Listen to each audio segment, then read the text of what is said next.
현재 전 세계에는 약 200억 마리의 동물이 살고 있습니다. 모든 것이 이상적이라면 지구에는 50억 마리의 동물이 더 살아야 할 거예요.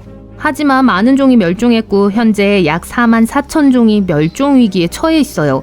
역사상 가장 최근의 대규모 멸종 사건은 공룡 시대에 일어났고 이로 인해 지구상에 존재하는 종의 75%가 멸종했어요.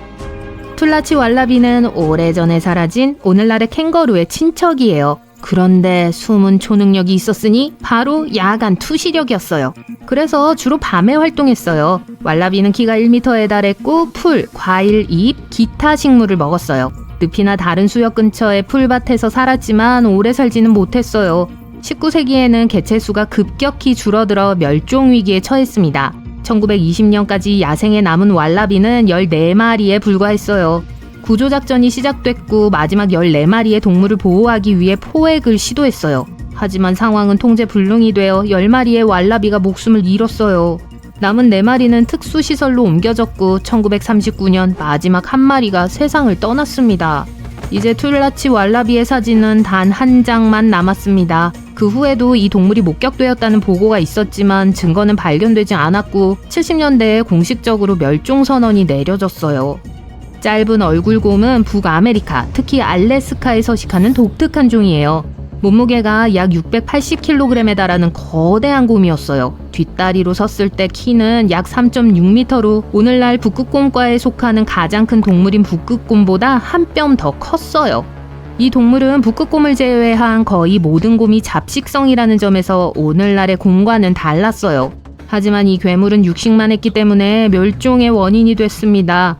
빙하기 말기에는 많은 초식동물들이 사라졌고 북극곰은 생존에 필요한 먹이가 충분하지 않았죠. 곰계의 우사인 볼트라고 불리는 이 곰은 최고 속도가 시속 64km에 달해 그리즐리보다 8km나 빨랐으며 지금까지 살았던 곰 중 가장 빨랐습니다. 현재 전 세계에는 약 4억 마리의 비둘기가 있습니다. 얼마 전 미국에서는 여객 비둘기라는 새가 미국 전역, 특히 동부숲에 많이 서식했어요. 10억 마리 이상이 있었지만 몇 년 만에 10억 마리에서 0마리로 줄었어요. 머리와 목은 작지만 꼬리와 날개가 길고 가슴 근육이 강해 장거리 비행이 가능했어요. 마지막 여객 비둘기는 1914년도에 포획되어 세상을 떠났습니다. 이름은 마사였어요.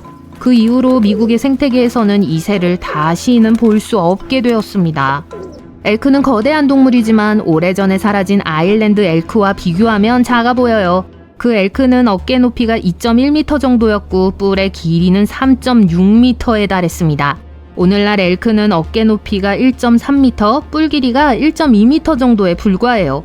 이름과는 달리 엘크는 아시아에서 유럽에 이르기까지 전 세계에서 발견되어 더블린 근처의 아일랜드에서 연구원들이 완벽하게 보존된 표본을 발견했기 때문에 그 이름이 붙여졌어요. 그 이후로 아일랜드 엘크라고 불리고 있어요. 마지막 한 마리는 아일랜드에서 세상을 떠났습니다. 그들이 사라진 주된 이유는 변화에 적응하지 못했기 때문이에요. 빙하기가 끝났을 때 엘크는 살아남지 못하고 멸종되었습니다. 코스타리카의 깊은 숲속 어딘가에 흥미로운 모습의 황금 두꺼비가 살고 있습니다.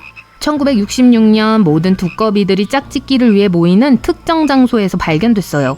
1967년에는 같은 장소에서 이 황금 두꺼비의 대규모 개체군이 발견되었습니다. 하지만 이듬해에는 10에서 11마리의 두꺼비만 관찰되었고 그 다음 1968년에는 외로운 수컷 두꺼비 한 마리만 그 자리에 나타났어요. 수년 동안 황금 두꺼비를 찾기 위한 수색이 이어졌어요. 2004년 두꺼비는 공식적으로 멸종 선언을 받았습니다. 이번에는 인간의 책임이 아니었어요. 80년대 이 지역의 가뭄이 두꺼비들에게 큰 영향을 미쳤기 때문이에요. 두꺼비의 피부를 두꺼워지게 하는 새로운 곰팡이 종의 출현이 마지막 발목을 잡았고 결국 두꺼비는 죽음을 맞이했습니다.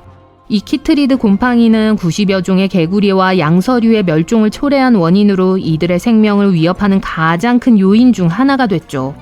캐나다는 매우 추운 나라로 앵무새와 같은 열대조류가 살 거라고는 아무도 예상하지 못했을 거예요. 하지만 미국과 캐나다 일부 지역에 서식하는 앵무새 종이 있었습니다. 바로 캐롤라이나 잉꼬입니다. 머리는 주황색이고 몸은 초록색인 정말 아름다운 새였어요. 앵무새가 가장 좋아하는 휴식처는 강가의 큰 나무였습니다. 이 앵무새가 가장 좋아하는 먹이는 우리에게 유독한 독고마리 씨앗이었어요. 하지만 새는 아무 문제 없이 먹었습니다. 또한 새들은 위험한 독고마리를 방어 메커니즘으로 사용했어요. 많은 양을 먹은 후 그들의 고기는 유독해졌어요. 그리고 포식자들은 독이 있는 새를 즐겨 먹지 않죠. 캐롤라이나 인꼬는 수백만 마리에 달할 정도로 많았어요. 하지만 빙하기 이후 주로 기온과 같은 자연적인 이유로 인해 그 수가 점차 감소하기 시작했어요. 1939년에는 야생의 인꼬가 한 마리도 남지 않았습니다. 오늘날의 아프리카 사자에게는 훨씬 더 유명하고 악명 높은 사촌인 바바리 사자가 있었어요. 이들은 유명한 예책에 많이 언급되어 있어요. 바바리 사자는 비열하고 무서운 짐승으로 묘사되었죠. 역대 가장 큰 사자종이었다고 믿고 있어요. 그 큰 고양이의 몸무게는 약 272kg이었고 머리부터 꼬리까지 2.7m에 달했어요. 안타깝게도 이 사자는 여러 가지 요인으로 인해 90년대에 멸종 선언을 받았습니다. 오늘날에는 비행기에서 촬영한 사진 한 장만 남아있어요. 파라다이스 앵무새는 호주가 원산지입니다. 매혹적인 색을 가진 정말 놀라운 새였어요. 이 앵무새의 독특한 점은 흰개미 더미에만 둥지를 틀었다는 둥지 습관이었습니다. 이 앵무새는 항상 멸종 위기에 처해 있었는데 그 이유는 아직까지 밝혀지지 않았어요. 쥐나 다른 동물들도 앵무새를 사냥했고 이는 불에 기름을 부은 격이 됐어요. 마지막 앵무새는 1972년에 발견되었습니다. 그 이후로 파라다이스 앵무새는 박물관에서만 볼 수 있어요. 멕시코만은 한때 카리브해 몽크물범의 서식지였습니다. 이 물개종은 카리브해의 따뜻한 아열대 기후에서 시간을 보내는 것을 즐겼어요. 대부분의 경우 산호초와 섬 근처에서 먹이를 찾아다니는 모습을 볼 수 있었어요. 대부분의 바다표범과 마찬가지로 모래사장을 좋아했고 보통 100마리의 물범이 무리를 지어 다음 모험을 떠나기 전에 휴식을 취하는 모습을 볼 수 있었어요. 1886년 수도사 물범은 멸종 선언을 받았습니다. 영국에 위치한 2개의 박물관에서 여전히 이 동물을 볼 수 있어요. 우리 모두 알다시피 얼룩말은 흑백 줄무늬가 있습니다. 하지만 한 얼룩말 종은 몸의 절반만 갈색과 흰색 줄무늬로 덮여 있었어요. 나머지는 그냥 갈색이었고 배는 흰색이었어요. 이 얼룩말은 쿼가라고 불렸어요. 오늘날의 얼룩말처럼 아프리카 남부의 풀밭과 습한 목초지에서 살며 풀과 다른 식물을 먹었습니다. 마지막 쿼가는 1888년에 죽었어요. 하지만 모든 희망이 사라진 건 아니에요. 오늘날 이 동물을 야생으로 되돌리기 위한 광범위한 연구가 진행되고 있어요. 호주에는 기이한 동물들이 많이 살고 있지만 가장 기이한 동물은 아마도 위를 부풀리는 개구리일 거예요. 이 종은 알을 낳는 일반적인 개구리와는 다릅니다. 뱃속에서 새끼를 부화시키고 25마리 정도의 완전히 자란 어린 개구리를 토해내어 출산해요. 때로는 배가 너무 부풀어 피부를 통해 숨을 쉬어야 할 때도 있어요. 이 개구리 2종은 1970년대 마이크 테일러에 의해 호주 북부와 남부에서 발견되었습니다. 발견 후 10년이 지나자 2종이 모두 사라졌어요. 멸종의 주된 원인은 키트리드 곰팡이예요. 다행히도 이 2종은 야생으로 되살리기 위해 진지한 노력을 기울이고 있는 멸종 방지 프로그램의 일부이기도 해요. 페리스 힐튼과 크리스 햄스워스의 공통점은 무엇일까요? 둘 다 동물을 되살리고 싶어 한다는 점이에요. 하지만 좋아하는 반려동물을 영원히 살게 하자는 얘기가 아니에요. 이 유명인들은 매머드, 태즈메이니아 호랑이, 심지어 유명한 도도새와 같이 더 이상 존재하지 않는 동물을 되살리는 과학회사를 돕고 있습니다. 모든 것이 계획대로 진행된다면 이 매혹적인 동물들이 2028년에는 다시 우리 곁을 거닐게 될지도 모릅니다. 이 획기적인 노력은 콜로설 바이오사이언스라는 회사가 주도하고 있습니다. 바로 지금 이 순간 그들은 오래전에 지구에서 사라진 동물의 핵심 유전자를 되살리는 방법을 연구하고 있어요. 이 아이디어는 가까운 친척의 DNA를 사용하여 이러한 유전자를 복제하는 거예요. 이 모든 것이 어렵게 느껴지더라도 걱정하지 마세요. 잠시 후에 자세히 설명해 드리겠습니다. 매머드는 그들이 되살리려는 동물 중 하나이며 사람들은 매머드에 대해 특히 열광하고 있습니다. 매머드는 약 4,000년 전까지 아프리카, 유럽, 아시아, 북아메리카의 일부 지역을 거닐던 거대 동물입니다. 어떤 사람들은 매머드를 현대의 코끼리와 혼동하기도 하지만 몇 가지 중요한 차이점이 있어요. 우선 매머드는 안쪽으로 말린 커다랗고 구부러진 엄니를 가지고 있었고 먹이를 파는 데 사용했어요. 또한 두 겹의 두꺼운 털로 체온을 유지하는 등 추운 기후에서도 생존할 수 있도록 적응했죠. 하지만 매머드와 코끼리는 많은 공통점이 있습니다. 털 매머드는 가장 가까운 친척인 아시아 코끼리와 유전자의 99.5%를 공유해요. 이는 매머드가 유전적으로 아프리카 코끼리보다 아시아 코끼리와 더 가깝다는 뜻이기 때문에 매우 큰 의미가 있어요. 이 회사의 대담한 계획은 지구를 돌아다니던 매머드와 똑같이 생긴 살아서 걷는 코끼리 매머드 혼합종을 만드는 거예요. 이 동물은 매머드처럼 생기고 매머드처럼 걷고 심지어 매머드와 같은 소리를 내지만 가장 중요한 것은 매머드가 살던 생태계에서 살 수 있을 거라는 거예요. 과학자들이 이 동물을 되살리는 데 성공한다면 북극 툰드라 생태계를 복원하는 데 큰 도움이 될 거예요. 그렇다면 실제로 이 매머드를 어떻게 만들 계획일까요? 그들의 계획은 다음과 같아요. 먼저 알래스카 같은 곳에서 잘 보존된 털 매머드 표본을 찾아야 해요. 그런 다음 매머드의 게놈과 가장 가까운 친척인 아시아 코끼리의 게놈 서열 구조를 분석해야 합니다. 다음 단계는 털 매머드를 추운 기온에 완벽하게 적응하게 만든 중요한 유전자, 즉 북실북실한 털, 구부러진 앞니, 돔형 두개골을 만든 유전자를 확인하는 거예요. 즉 어떤 유전자가 매머드를 매머드로 만들었는지 밝혀내야 합니다. 이제 흥미로운 부분이 나옵니다. 연구진은 가위와 비슷한 최첨단의 유전자 편집 도구를 사용하여 아시아 코끼리 DNA를 자르고 그 지점을 매머드의 유전자 서열로 대체할 거예요. 이를 통해 새로운 세포계를 만들고 나중에 배아를 만들 수 있습니다. 이 배아는 대리모인 암컷 아시아 코끼리 몸속에서 자랄 거예요. 그렇게 해서 추위에 잘 적응하는 새로운 코끼리가 탄생합니다. 적어도 과학자들이 희망하는 바는 그렇습니다. 전문가들은 이 매머드 2.0이 빠르면 2028년 지구에 나타날 수 있다고 예측해요. 시간이 오래 걸리는 이유는 임신기간이 약 22개월이기 때문이에요. 하지만 그 시한이 너무 멀게 느껴진다면 훨씬 더 빨리 다른 깜짝 선물을 받을 수 있을지도 몰라요. 태즈메이니아 호랑이라고도 알려진 호주의 틸라신과 같이 연구팀이 부활시킬 계획인 다른 동물들의 임신기간이 훨씬 짧기 때문이죠. 회사는 또한 이 동물에게 두 번째 삶의 기회를 주기 위해 필요한 모든 조치를 취하고 있어요. 좋은 소식은 그 과정이 잘 진행되고 있다는 거예요. 최근 연구팀은 태즈메이니아 호랑이의 게놈이 약 99% 완성되었다고 발표했습니다. 이 동물은 호주 본토와 태즈메이니아 및 뉴기니 섬에 살았습니다. 태즈메이니아 호랑이 개체수의 대부분은 3,000년 전에 사라졌지만 약 5,000마리가 최근까지 계속 돌아다녔습니다. 마지막 태즈메이니아 호랑이는 1936년에 세상을 떠난 것으로 알려져 있습니다. 태즈메이니아 호랑이를 되살리기 위해 과학자들은 먼저 고대 생물의 샘플이 필요해요. 그래서 그들은 에탄올에 보관되어 있던 110년 동안 보존된 머리에서 RNA 분자를 채취했어요. 이렇게 잘 보존되어 있어서 과학자들이 첨단 DNA 분석 기술을 사용할 수 있는 오래된 샘플을 찾는 것은 매우 드문 일이기 때문에 연구팀은 정말 운이 좋았습니다. 즉, 완전한 분석을 수행했다는 뜻이에요. 전문가들은 혀, 비강, 뇌, 눈과 같은 중요한 조직 부위의 RNA 샘플을 연구함으로써 태즈메이니아 호랑이에 대한 흥미로운 사실을 많이 알아낼 수 있었습니다. 그들은 태즈메이니아 호랑이의 뇌가 어떻게 작동하는지, 그리고 이 동물이 무엇을 냄새 맡고 보고 맛볼 수 있는지 알아냈어요. 예를 들어 이 반야행성 동물은 작은 설치류, 도마뱀, 새를 잡아먹기를 좋아했습니다.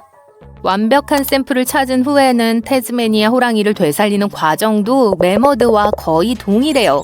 물론 코끼리를 DNA 기증자로 삼는 건 아니죠. 태즈메이니아 호랑이의 경우 가장 가까운 친척은 살찐꼬리 더나트라고 불리는 작은 유대류입니다. 이 동물은 몸집은 작지만 사나운 육식동물이에요. 따라서 전문가들은 전체 DNA 편집 과정이 염기 서열에 따라 잘 작동할 것이라고 믿습니다. 연구팀의 목표는 살찐꼬리 더나트 세포를 틸라신 세포로 바꾸는 거예요. 이를 위해 연구진은 300개 이상의 독특한 유전적 변화를 더나트 세포에 적용했습니다. 동물을 되살리는 꿈을 현실로 만들기 위해 모든 한계를 뛰어넘고 있다는 건 의심할 여지가 없습니다. 이 프로젝트는 또한 그 유명한 도도새를 되살릴 계획이에요. 인도양의 낙원 모리셔스 섬에 사는 우스꽝스럽게 생긴 새를 아시죠? 약 2300만 년 전으로 거슬러 올라가는 이 생물에 대해 아는 것이 많지 않기 때문에 상황이 조금 더 까다로워집니다. 기본적으로 도도새가 살아있을 때 어떻게 생겼는지에 대한 유일한 단서는 17세기에 그려진 몇 장의 그림, 회화, 글이 전부예요. 하지만 이러한 그림들은 모두 서로 매우 다르고 실제 살아있는 도도새를 기반으로 한 그림은 극소수에 불과하기 때문에 도도새의 실제 모습을 100% 확신할 수는 없습니다. 그리고 도도새가 어떻게 행동했는지에 대해서도 잘 알지 못해요. 그렇기 때문에 오랫동안 사라진 이 전설을 되살리는 것은 매우 흥미롭고 깨달음을 주는 일이 될 거예요. 연구팀이 오래된 도도새 게놈을 추출하는 데 사용한 샘플은 덴마크 자연사박물관에 소장된 2개의 골에서 가져온 거예요. 그리고 숙주세포를 제공할 도도새의 가장 가까운 살아있는 친척은 인도의 안다만과 니코바르 섬에서 발견되는 화려한 특징을 가진 회색새인 니코바르 비둘기입니다. 모든 것이 순조롭게 진행된다면 몇 년 안에 이 멋지고 상징적인 도도새를 우리 눈으로 직접 볼 수 있을지도 몰라요. 동물을 되살리는 것이 불가능하게 들릴 수도 있지만 과학과 기술이 함께한다면 오늘날의 동물을 보호할 뿐만 아니라 오래전에 지구상에서 사라진 종을 복원함으로써 진정한 게임 체인저가 될 수 있습니다. 사실 우리는 이미 이 일을 해냈습니다. 피레네 아이벡스라고도 알려진 부카도라는 야생 염소는 2000년대에 멸종했어요. 하지만 3년 후 과학자들은 이 동영상에서 이야기한 것과 매우 유사한 방법을 사용하여 이 염소를 다시 살리는 데 성공했습니다. 57번의 시도 끝에 마침내 성공했고 부카도 클론이 탄생했습니다.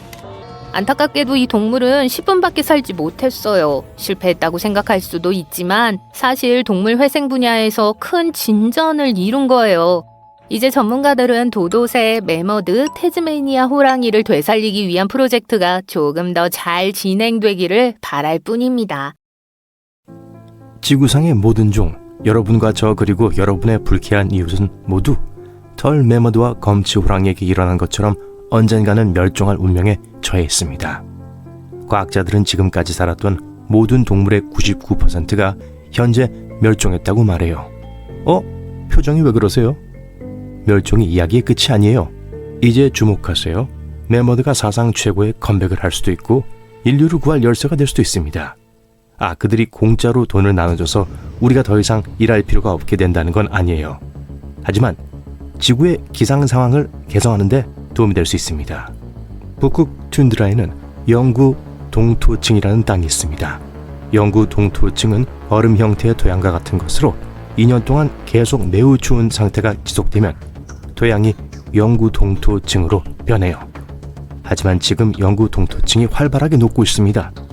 해동하는 동안 많은 양의 탄소를 대기 중으로 방출하기 때문에 모두에게 나쁜 소식이죠. 하지만 어느 날 매머드 같은 대형 동물이 있다면 어떨까요? 그들은 땅을 휘젓고 다닐 겁니다. 겨울에는 땅이 더 깊게 얼어붙을 거예요. 그리고 여름에는 풀이 땅을 시원하게 유지하고 영구 동토층이 녹는 것을 방지하는 데 도움이 될 거예요. 일부 과학자들은 이것이 매우 훌륭한 해결책이라고 생각합니다. 자, 지금 미국에는 매머드를 되살리려는 한 회사가 있습니다. 실제 매머드가 아니라 코끼리와 매머드 DNA 1%를 섞은 일종의 잡종 매머드라고 해요. 북방 코끼리가 될 거예요. 매머드의 DNA를 얻는 것은 생각보다 쉽습니다. 매머드는 실제로 약 1만에서 1만 4천 년 전에 멸종했어요. 과학자들은 2027년까지 최초의 코끼리 매머드 교잡종이 탄생하기를 바라고 있습니다. 현실의 주라기 공원이 되지 않기를 바라자고요. 호주. 악몽 같은 곳이자 지구상에서 가장 매혹적인 동물들의 고향이죠. 하지만 이곳에서는 티라신, 일명 태즈메니아 호랑이에게 슬픈 운명이 닥쳤습니다. 태즈메니아 데블과 혼동하지 마세요. 태즈메니아 데블은 살아서 번성하고 있습니다. 태즈메니아 데블은 호주 남태즈메니아 뉴기니에서 서식하던 유대목 포식자였어요. 캥거루와 같은 다른 유대류를 잡아먹는 야행성 동물이었죠. 30년대의 농부들은 갑자기 태즈메니아 호랑이가 가축을 잡아먹는다고 주장했어요. 지금 생각해보면 과장된 주장일 수도 있어요. 하지만 인간은 불쌍한 티라신이 모두 사라질 때까지 사냥하기 시작했습니다. 그리고 중요한 포식자를 사냥하는 것이 그다지 현명한 생각이 아니라는 것이 밝혀졌어요. 누가 생각했을까요? 아시다시피 태즈메니아 호랑이는 나쁜 동물을 잡아먹음으로써 개체수를 유지했습니다. 따라서 호주의 야생동물은 티라신이 사라지면 사실상 멸종할 수밖에 없었어요. 지구 전체 포유류 멸종의 35%가 이곳에서 발생했는데 이는 끔찍한 세계 기록입니다. 우울하게 들리겠지만 우리가 이 문제를 해결할 수 있을지도 몰라요. 앞서 언급한 회사 기억하시죠? 그 회사도 티라신을 되살리고 싶어 합니다. 다행히도 많은 테즈메니아 호랑이 배아들이 아직도 병에 담겨 소름 끼치는 피클처럼 보존되어 있어요. 그것들을 다시 티라신으로 데려온다면 전체 생태계를 되살리는 데 도움이 될 수 있을 거예요. 그들을 야생에서 다시 볼 수 있다면 기쁘시겠어요? 저도요. 그리고 여러분이 이 영상의 좋아요와 구독 버튼을 눌러서 1년 내내 놀라운 사실을 계속 접할 수 있다면 너무 기쁠 거예요. 우리는 또한 작은 동물에 대한 큰 꿈을 가지고 있습니다.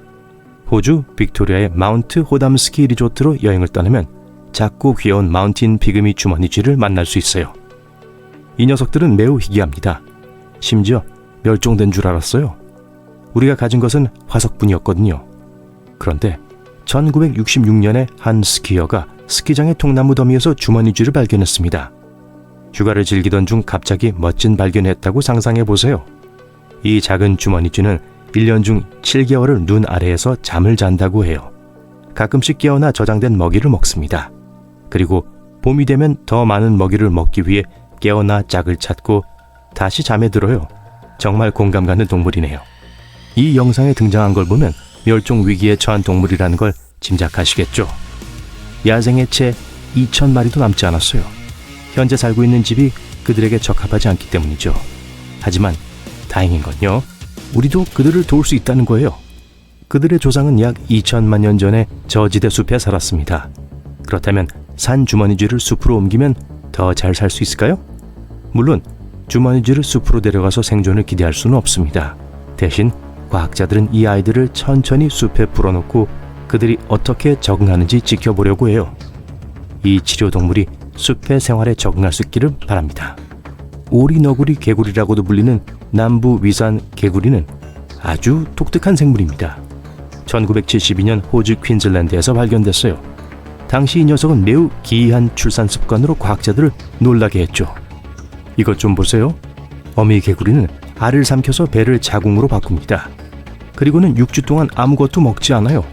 절대 그럴 수 없죠. 그 사이 올챙이들은 뱃속에서 부화해서 자라기 시작하고 결국 너무 커져서 어미는 말 그대로 피부로 숨을 쉬어야 해요. 그리고는 말 그대로 새끼를 좌우로 토해냅니다. 하지만 이 미친 과정은 위대한 진화적 성과입니다. 그래서 모든 사람의 관심을 끌었어요. 하지만 그 경이로움은 오래가지 못했고 80년대 중반이 되자 알려진 모든 개구리종은 자연 서식지에서 사라졌습니다. 왜 그럴까요? 우리도 몰라요. 많은 가설이 있지만 이를 뒷받침할 증거는 거의 없습니다. 어쨌든 수년에 걸쳐 이 녀석들은 공식적으로 멸종됐어요. 하지만 13년 만에 모든 것이 바뀌었습니다. 과학자들은 라자루스 프로젝트라는 획기적인 프로젝트를 시작했어요. 이제 그들은 이 개구리들을 부활시켜 멋진 복제 기술을 배우려고 합니다. 여러분도 그들의 유전자 보존 방법을 따라할 준비가 되셨나요? 네, 저도요. 하지만 더 깊이 들어가서 말 그대로 물속으로 들어가 봅시다. 코엘라 칸스를 만나보세요. 이 생물은 공룡이 지구를 돌아다닐 때 바다에 살았고 소행성을 알아차리지도 못했습니다. 이 녀석들은 바다의 무드셀라예요. 이들은 최대 100년까지 살 수 있고 55살이 될 때까지 자손을 남길 생각조차 하지 않습니다. 적어도 자신을 위해 살 시간은 충분하죠. 사실 이 생물은 약 6,500만 년 전에 멸종했다고 생각했어요. 하지만 1938년 남아프리카 해안에서 최초의 라티메리아 표변이 발견됐습니다. 지금은 살아있는 화석으로 알려져 있어요. 그리고 이 물고기들은 엄청나게 큽니다. 무게가 약 90kg에 달해요. 또한 디스코공처럼 보이는 로브 지느러미로 매우 스타일리시한 모습을 하고 있어요. 그리고 다용도 지느러미 덕분에 물구나무 서기도 하고 배 위로 헤엄칠 수 있는 훌륭한 공중 비행가이기도 하죠. 코일라 칸스는 좀 집순이 집돌이에요. 그다지 활동적이지 않고 낮에는 수중동굴에서 살다가 밤에만 나와 작은 물고기와 오징어를 간식으로 먹는 것을 좋아합니다. 완전 저랑 똑같네요. 이제 우리는 이 종을 보존하기 위해 최선을 다하고 있고 우리보다 더 오래 산다고 해도 놀라지 않을 거예요. 마지막으로 뉴질랜드에서 가장 크고 가장 어색하게 생긴 날지 못하는 새, 남섬 다카의 이야기를 해보겠습니다. 다카의 이야기는 중세시대부터 시작됐어요. 인간이 실수로 다카이를 사냥해 19세기 후반에는 더 이상 남아있지 않은 것 같았죠.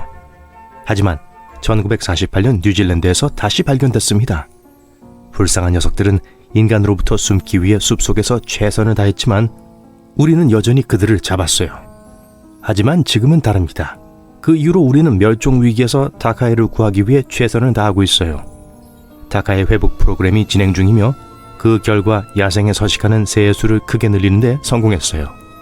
2024년 현재 다카이의 개체수는 약 500여 마리로 증가했습니다. 이제 다카이는 국가적 취약종이 아닌 국가적 위기종으로 분류돼요. 작지만 그럼에도 불구하고 진전이죠. 앞으로도 계속 노력해봐요.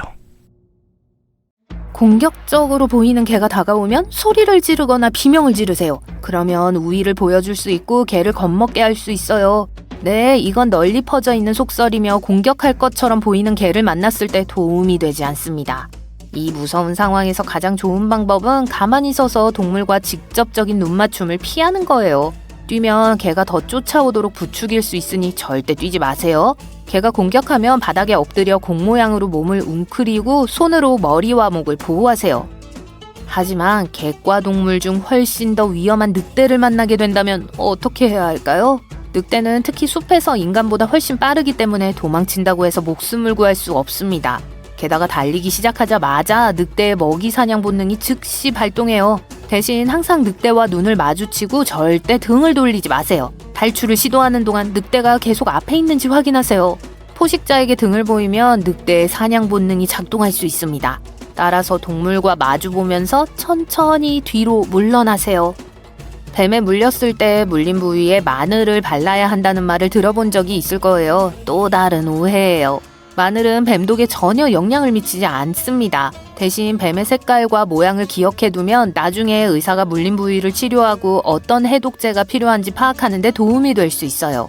또한 가능한 한 침착하게 움직이지 말고 가만히 있으면 독이 퍼지는 속도를 늦출 수 있습니다. 그리고 물론 즉시 의사의 도움을 받으세요.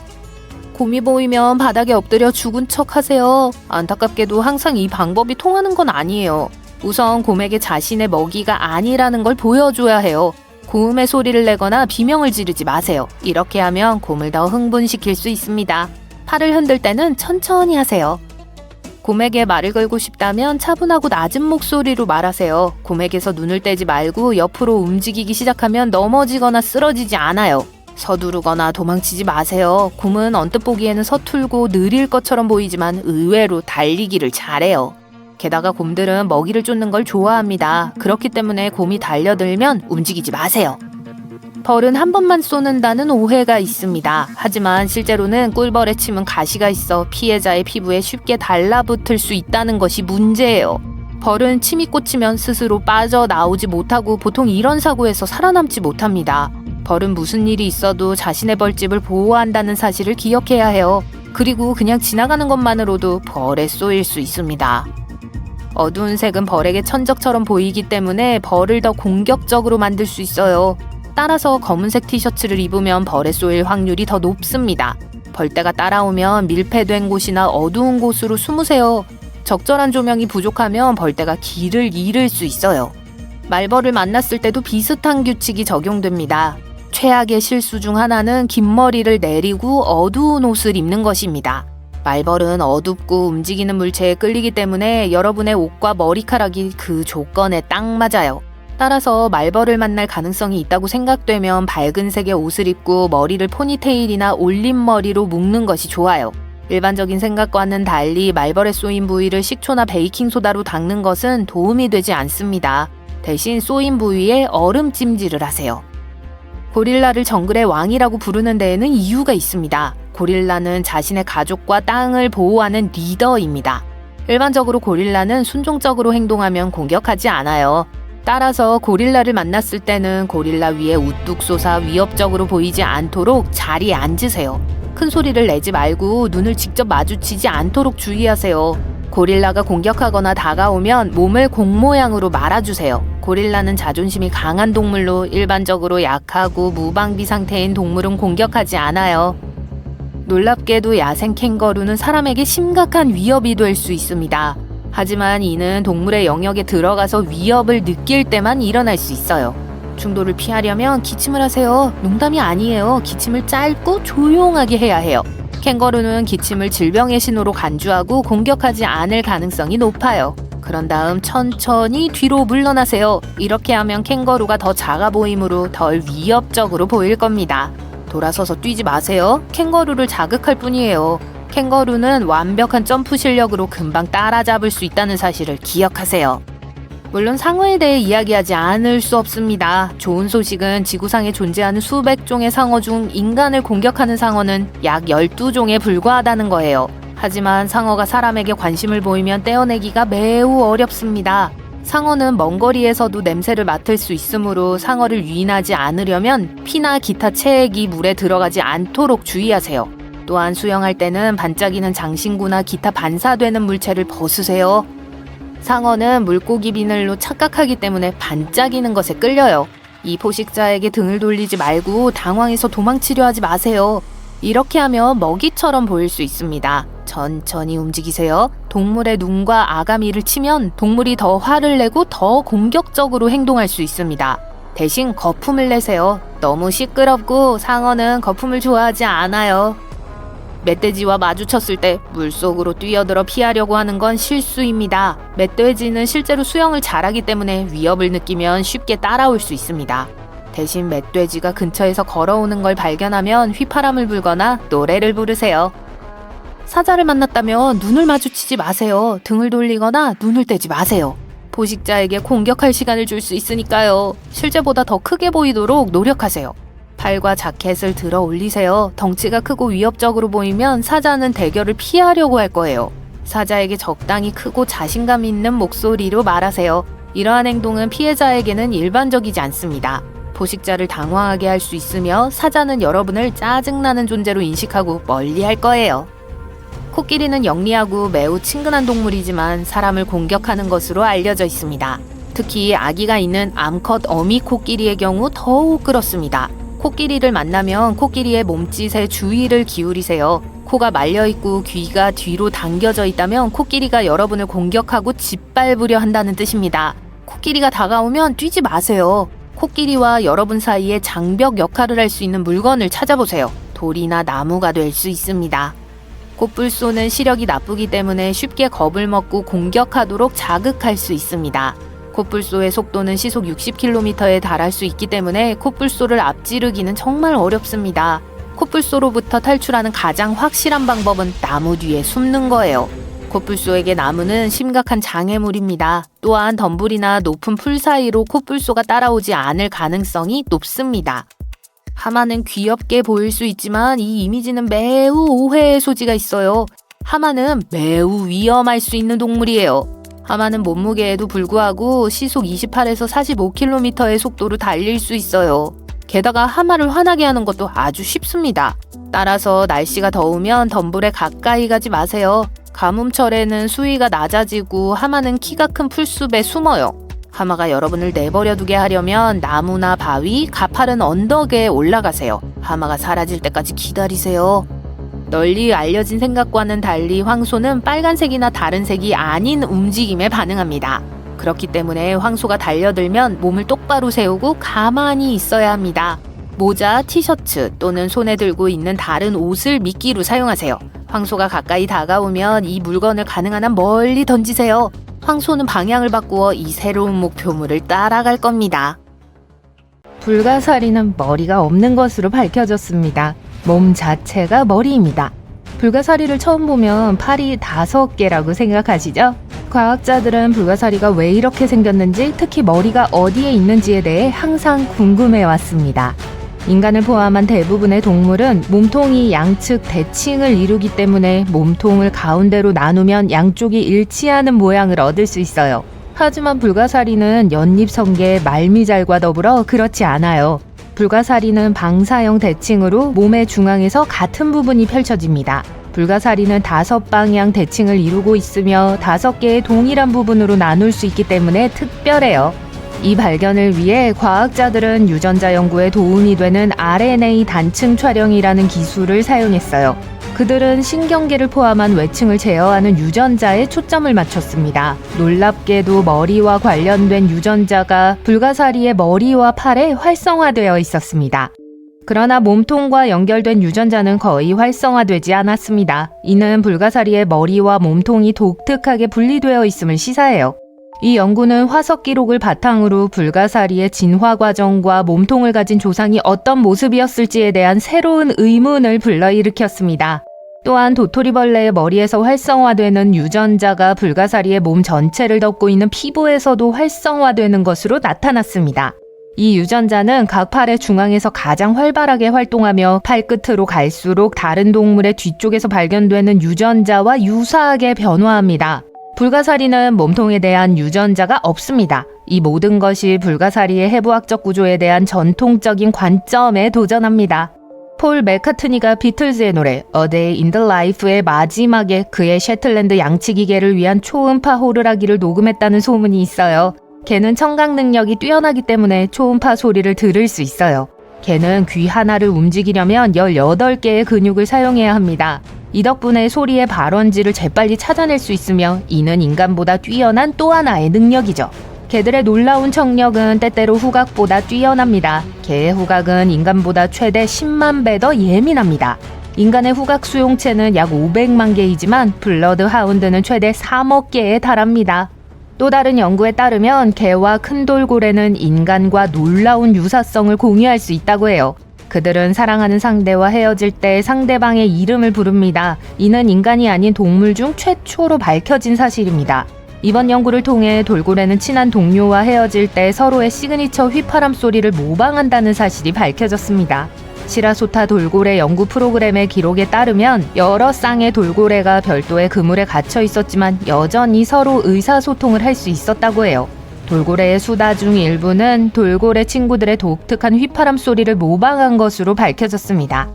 다음은 독특한 식사 습관을 가진 플라밍고입니다. 플라밍고는 종종 머리를 거꾸로 하고 먹이를 먹는 모습을 볼 수 있어요. 이 독특한 행동은 플라밍고 입의 해부학적 구조와 길고 우아한 목을 물속으로 움직이기 위한 메커니즘과 관련이 있습니다. 플라밍고는 숙련된 여과 섭식자로 혀를 효과적인 채로 사용하여 먹이를 잡아요. 목을 물 아래로 내릴 때 입을 거꾸로 뒤집는 자세를 취합니다. 그런 다음 입을 다물고 부리의 비처럼 뻗은 부분을 통해 능숙하게 물을 빨아들입니다.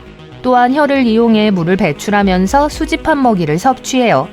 넷플릭스에서 영화 나의 문어 선생님을 보셨다면 문어가 인간과 유대감을 형성할 수 있다는 사실을 이미 알고 계실 거예요. 하지만 이번에는 문어의 해부학적 구조에만 초점을 맞추겠습니다. 문어에는 심장이 3개 있어요. 하나의 심장은 몸 전체에 혈액을 펌프질하고 다른 2개의 심장은 그 혈액을 문어의 아가미로 보내요. 문어는 또한 9개의 뇌를 가지고 있어요. 문어의 8개의 촉수에는 각각 고유한 미니 뇌가 있습니다. 이 미니 뇌 덕분에 각 촉수는 번개처럼 빠른 속도로 독립적으로 움직일 수 있어요. 그리고 9번째 뇌는 전체 팔 신경계를 관장합니다. 주머니쥐는 어떤 면에서는 영리합니다. 주머니쥐는 생명의 위협을 느끼면 죽은 척하는 것으로 유명해요. 포식자와 마주쳤을 때 이빨을 드러내고 쉿 소리를 내며 으르렁거림으로써 적을 위협해요. 그러나 이러한 전술이 실패하면 주머니쥐는 눈을 감고 옆으로 쓰러져 죽은 척하는 방법을 사용해요. 더 설득력 있게 보이기 위해 주머니쥐는 침을 흘리고 혀를 내밀고 배설물을 배설하여 갑자기 죽었다는 착각을 불러일으킬 수도 있습니다. 놀랍게도 주머니쥐는 위협이 사라졌다고 확신할 때까지 몇 시간 동안 이 상태를 유지하며 기다릴 수 있습니다. 원숭이들은 서로를 부를 때 큰 소리를 낼 수 있어요. 하지만 짖는 원숭이의 울음소리는 특정 상황에서 약 5km까지 들릴 수 있습니다. 보통 수컷이 암컷보다 더 큰 소리를 내요. 이 소리는 동물의 목구멍에 있는 비대해진 뼈의 공간을 통해 공기를 끌어당겨서 만들어집니다. 이 뼈는 암컷에 비해 수컷이 더 크기 때문에 수컷의 소리가 더 크게 들려요. 북극곰의 털 아래에는 검은 피부가 있습니다. 북극곰의 푹신한 흰색 털은 사실 반투명해요. 가시광선을 반사하기 때문에 흰색으로 보일 뿐이죠. 피부 자체는 칠흑같이 검습니다. 이 동물은 헤엄치는 모습도 인상적이에요.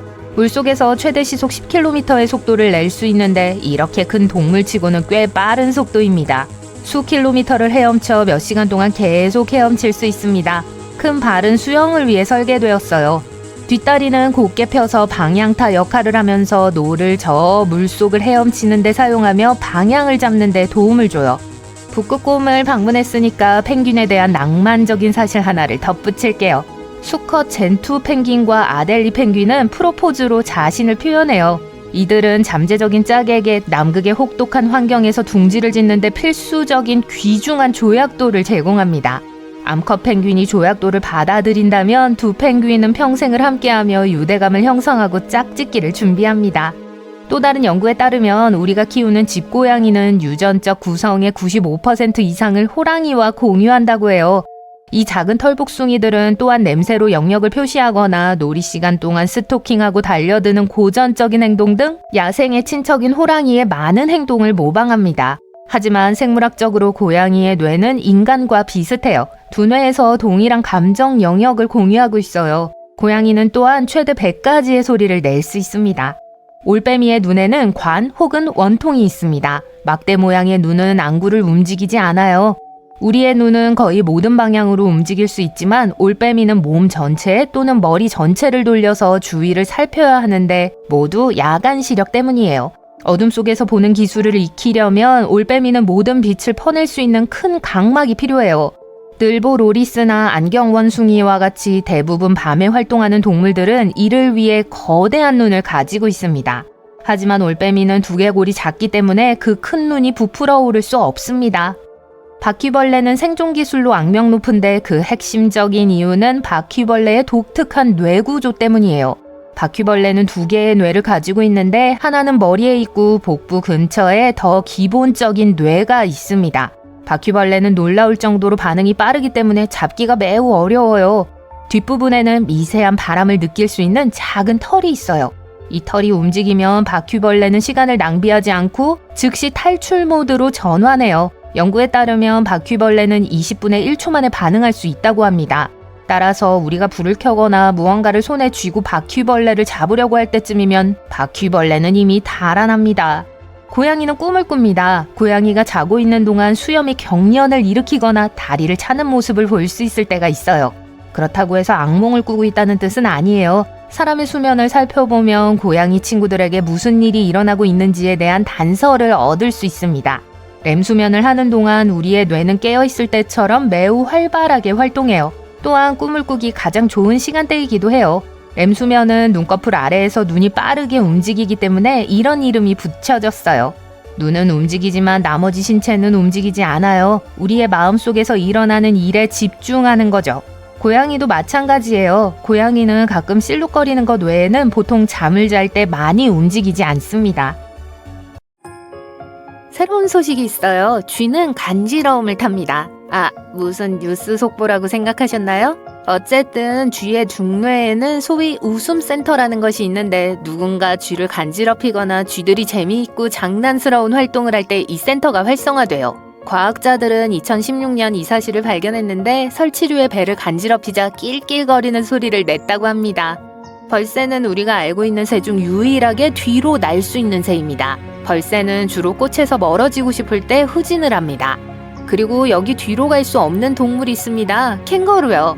캥거루는 뛰어다니며 먼 거리를 이동할 수 있지만 강한 뒷발과 큰 꼬리의 구조 때문에 뒤로 걷지 못해요. 일가꼬레는 일종의 바다 유니콘처럼 보이는 이상한 생명체입니다. 일가꼬레의 머리에 있는 뿔은 엄니가 아닙니다. 수컷 일가꼬레의 윗입술 사이로 튀어나온 거대한 이빨이에요. 이 이빨은 아마도 암컷을 유혹하는 도구 중 하나로 생각돼요. 플라밍고는 사실 분홍색이 아닙니다. 홍학은 회색으로 태어나지만 일생 동안 베타카로틴으로 알려진 붉은 주황색 색소가 함유된 해조류와 기타 먹이를 많이 먹어요.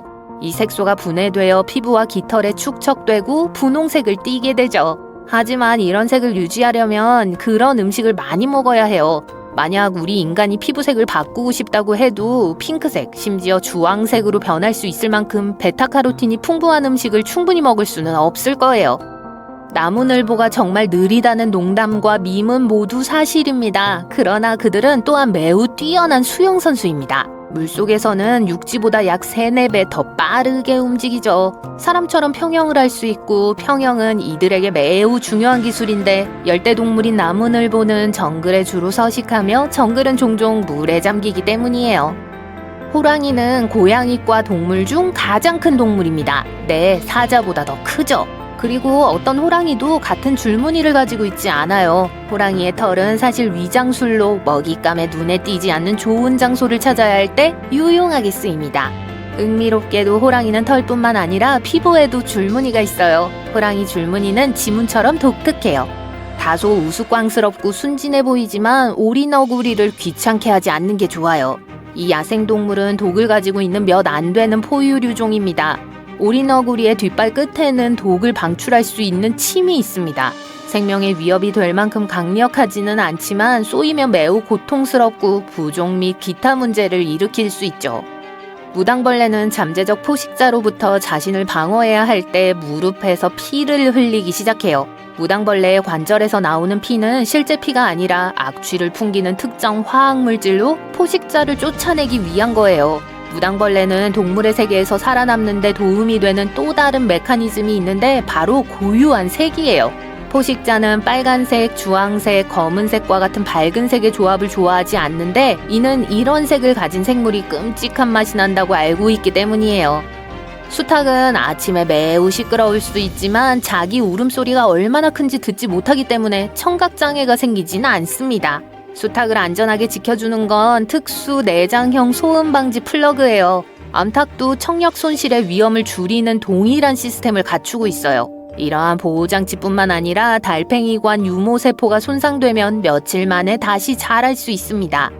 올빼미는 눈알이 없습니다. 대신 눈에 튜브와 비슷한 것이 있어요. 사람의 안구처럼 움직일 수 없기 때문에 올빼미의 목은 놀라울 정도로 유연합니다. 올빼미는 머리를 270도 회전할 수 있습니다. 이에 비해 인간은 겨우 180도밖에 회전할 수 없어요. 그래서 올빼미의 머리에는 특별한 혈관 시스템이 있어요. 고개를 너무 빨리 돌려 혈액순환이 차단되면 뇌에 신선한 혈액을 공급하기 위해서예요. 그냥 계속 헤엄쳐. 니모를 찾아서에서 도리가 이 노래를 불렀던 걸 기억하실 거예요. 도리는 상어가 아니었지만 일부 상어종이 이 말을 그대로 실천합니다. 마코상어, 백상아리, 고래상어 등은 계속 헤엄쳐야 하며 그렇지 않으면 호흡을 멈추게 돼요. 인간은 폐로 호흡을 하죠. 그리고 일부 상어는 협측 펌핑이라는 방식으로 호흡해요. 이것은 상어들이 입을 벌리고 헤엄친다는 걸 의미해요. 이렇게 하면 아가미를 통해 물이 흐르고 산소를 추출할 수 있어요. 지구상에서 가장 위험한 동물은 곰이나 상어, 이빨을 드러낸 호랑이가 아닙니다. 훨씬 더 작은 동물인 모기예요. 모기는 극도로 짜증날 뿐만 아니라 황열병, 말라리아, 댕기열과 같은 심각한 질병을 옮깁니다. 매년 수십만 명의 사람들이 이러한 질병과의 전쟁에서 살아남지 못하고 사망해요. 또한 모기는 흰개미와 개미를 제외한 다른 모든 생물보다 전 세계적으로 더 많은 수를 차지하고 있습니다. 그리즐리곰은 볼링공도 부술 수 있을 정도로 무는 힘이 강력합니다. 그렇기 때문에 볼링장에는 출입 금지예요. 그럼에도 불구하고 그리즐리곰은 대식가가 아닙니다. 들소, 무스, 엘크 등 어떤 동물이든 먹이로 삼을 수 있을 만큼 힘이 세지만 과일, 견과류, 베리류, 심지어 기를 잃고 포식자의 입에 들어가는 불행한 작은 쥐도 먹어치우는 걸 좋아해요. 내륙 타이판은 지구상에서 가장 독이 강한 뱀입니다. 이 뱀은 서부 타이판으로도 알려져 있어요. 호주에 서식하죠. 한 번만 물려도 성인 100명 이상에게 치명상을 입힐 수 있는 독을 가지고 있어요. 또한 물린 부위를 바로 치료하지 않으면 30분 이내에 사망에 이를 수 있습니다. 이 뱀은 대부분 수줍음이 많고 혼자 있기를 좋아합니다. 하지만 다른 동물과 마찬가지로 위협을 느끼거나 자극을 받으면 공격해요. 얼음 밑에서 몇 달 동안 숨을 쉬며 살아갈 수 있는 거북이가 있습니다. 날씨가 추워지면 일부 동물은 안전한 장소를 찾지 못해요. 그러면 어디에서든 혹독한 겨울을 이겨내야 하죠. 꿀벌은 둥지에서 아늑하게 지내고 곰은 동굴에서 잠을 자지만 비단거북은 얼어붙은 연못에 머물러야 해요. 얼음으로 인해 공기에 대한 접근이 제한되기 때문에 물에서 직접 산소를 추출하고 등딱지를 통해 숨을 쉽니다. 그것 참 편리하겠네요. 까마귀가 엄청나게 똑똑한 동물이라는 것은 잘 알려져 있습니다. 까마귀는 문제 해결 능력이 뛰어날 뿐만 아니라 사회적 지능도 뛰어난 것으로 알려져 있어요. 까마귀는 자신의 감정뿐만 아니라 짝의 감정도 매우 잘 파악합니다. 무리의 까마귀 중 한 마리가 슬퍼하면 다른 까마귀도 우울해질 가능성이 높아요. 분위기 깨기의 선수죠. 특정 먹이를 싫어하고 매우 생생하게 표현하는 다른 새를 보면 까마귀는 자신의 먹이에 대한 흥미도 잃게 돼요. 딱총새우는 몸 길이가 2cm 정도로 아주 작지만 세계에서 가장 시끄러운 동물 중 하나예요. 먹이를 감지하며 몸 길이의 절반까지 자랄 수 있는 큰 집게발을 벌려 물을 들여보내요. 그런 다음 집게발을 매우 빠르게 닫으면서 시속 90km의 매우 강한 거품을 뿜어내죠. 이 거품은 새우가 잡으려는 먹이를 기절시키거나 심지어 죽일 수도 있어요. 그리고 거품이 터질 때 새우가 내는 소리는 예상보다 훨씬 더 큰 소음을 냅니다. 악어는 생각보다 훨씬 더 무서운 동물이에요. 말처럼 질주할 수 있기 때문이에요. 악어는 아마도 고양이처럼 작고 다리가 길며 시속 18km의 속도로 달릴 수 있었던 고대 조상으로부터 물려받은 것으로 추정돼요. 작은 악어는 무언가가 쫓아오면 질주할 수 있습니다. 하지만 카이만과 엘리게이터는 분명히 이런 기술을 사용할 필요가 없어요. 악어를 발견하면 질주할 가능성이 더 높은 건 바로 사람이죠. 5억 년 전 고대 바다에 동물이 처음 등장했을 때 어떤 모습이었을지 궁금한 적이 있나요? 과학자들은 한 세기가 넘도록 이 문제에 대해 고심해 왔습니다. 그리고 이제 마침내 그 해답을 찾았다고 믿습니다. 이제 과학자들의 발견을 살펴볼까요? 우리의 먼 조상은 아마도 6억 년에서 7억 년 전에 살았을 거예요. 그들의 몸은 부드러웠기 때문에 안타깝게도 화석을 남기지 못했어요. 과학자들은 오늘날 존재하는 모든 동물과 비교하여 이 고대 생물의 비밀을 밝혀내기로 결정했습니다. 먼저 동물이란 무엇인가에 대해 자문해 볼 필요가 있습니다. 동물은 머리, 내장, 근육, 두뇌를 가진 놀라운 생명체라는 걸 알고 있어요. 그리고 인간도 이 동물 무리의 일부라는 것을 알고 있죠. 우리는 좌우대칭 동물이고 인간은 약 5억 년 전 캄브리아기 폭발 시기에 진화한 멋진 특징들을 모두 가지고 있습니다. 하지만 아주 단순한 신체 구조를 가진 멋진 생물도 있어요. 해파리, 말미잘, 해면, 빛해파리 등이 그 예입니다. 이들은 우리 좌우대칭 동물처럼 화려한 두뇌나 근육을 가지고 있지는 않지만 동물의 필수적인 자질을 가지고 있습니다. 예를 들어 이들은 수정란에서 생명체로 성장해요. 그래서 연구원들은 생명의 나무에서 제일 첫 번째가 어느 그룹인지 알아내기 위해 이들을 조사하기로 결정했어요. 이 수수께끼를 풀기 위해 연구진은 DNA 염기 서열화라는 기술을 사용했습니다. 연구진은 이 동물들의 유전자를 조사했습니다. 유전자의 유사점과 차이점은 생물들이 어떻게 서로 연관되어 있고 어떻게 진화했는지 이해하는 데 도움이 돼요. 과학자들은 DNA를 비교함으로써 진화의 가계도를 완성할 수 있었어요. 목록은 기본적으로 두 가지 후보로 좁혀졌어요. 게으른 여과 섭식 동물 해명과 바다를 누비는 맹렬한 포식자인 빛 해파리였죠. 하지만 누가 먼저인가라는 논란은 여전히 남아 있었습니다. 해면은 단순해 보일 수 있어요. 자유롭게 헤엄치는 단계가 끝나면 가라앉아 물속의 작은 음식물 입자를 걸러냅니다. 신경이나 근육은 없지만 단단한 부분이 훌륭한 수세미가 되죠. 오랫동안 과학자들은 해면이 동물 가계도의 첫 번째 가지라고 믿었습니다. 그들은 다른 어떤 것보다 먼저 원생동물이라고 불리는 작은 단세포 생물이 있었다고 생각했어요. 그런 다음 이 원생동물들이 모여 군집을 형성하고 결국 해면으로 진화했다고 생각했어요. 그리고 그로부터 해면은 인간을 포함한 모든 동물의 조상이 되었습니다. 하지만 잠깐만요. 수족관에서 흔히 볼 수 있는 매혹적인 생물인 빛해파리를 만나보세요. 빛해파리는 해파리와 비슷해 보이지만 가까운 친척은 아니에요.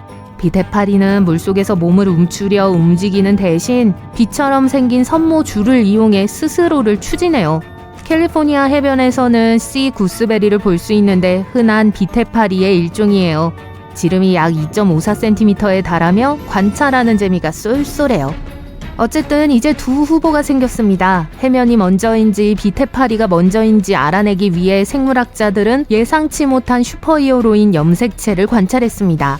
각 종마다 고유한 염색체 수와 그 염색체를 따라 분포하는 유전자가 있어요. 예를 들어 인간은 23쌍의 염색체를 가지고 있죠. 그래서 과학자들은 각 동물이 가진 유전자만 살펴보는 것이 아니라 그 유전자가 염색체에서 어디에 위치하는지도 확인했습니다. 동물이 진화함에 따라 염색체가 재배열되고 유전자가 이동하는 걸 볼 수 있어요.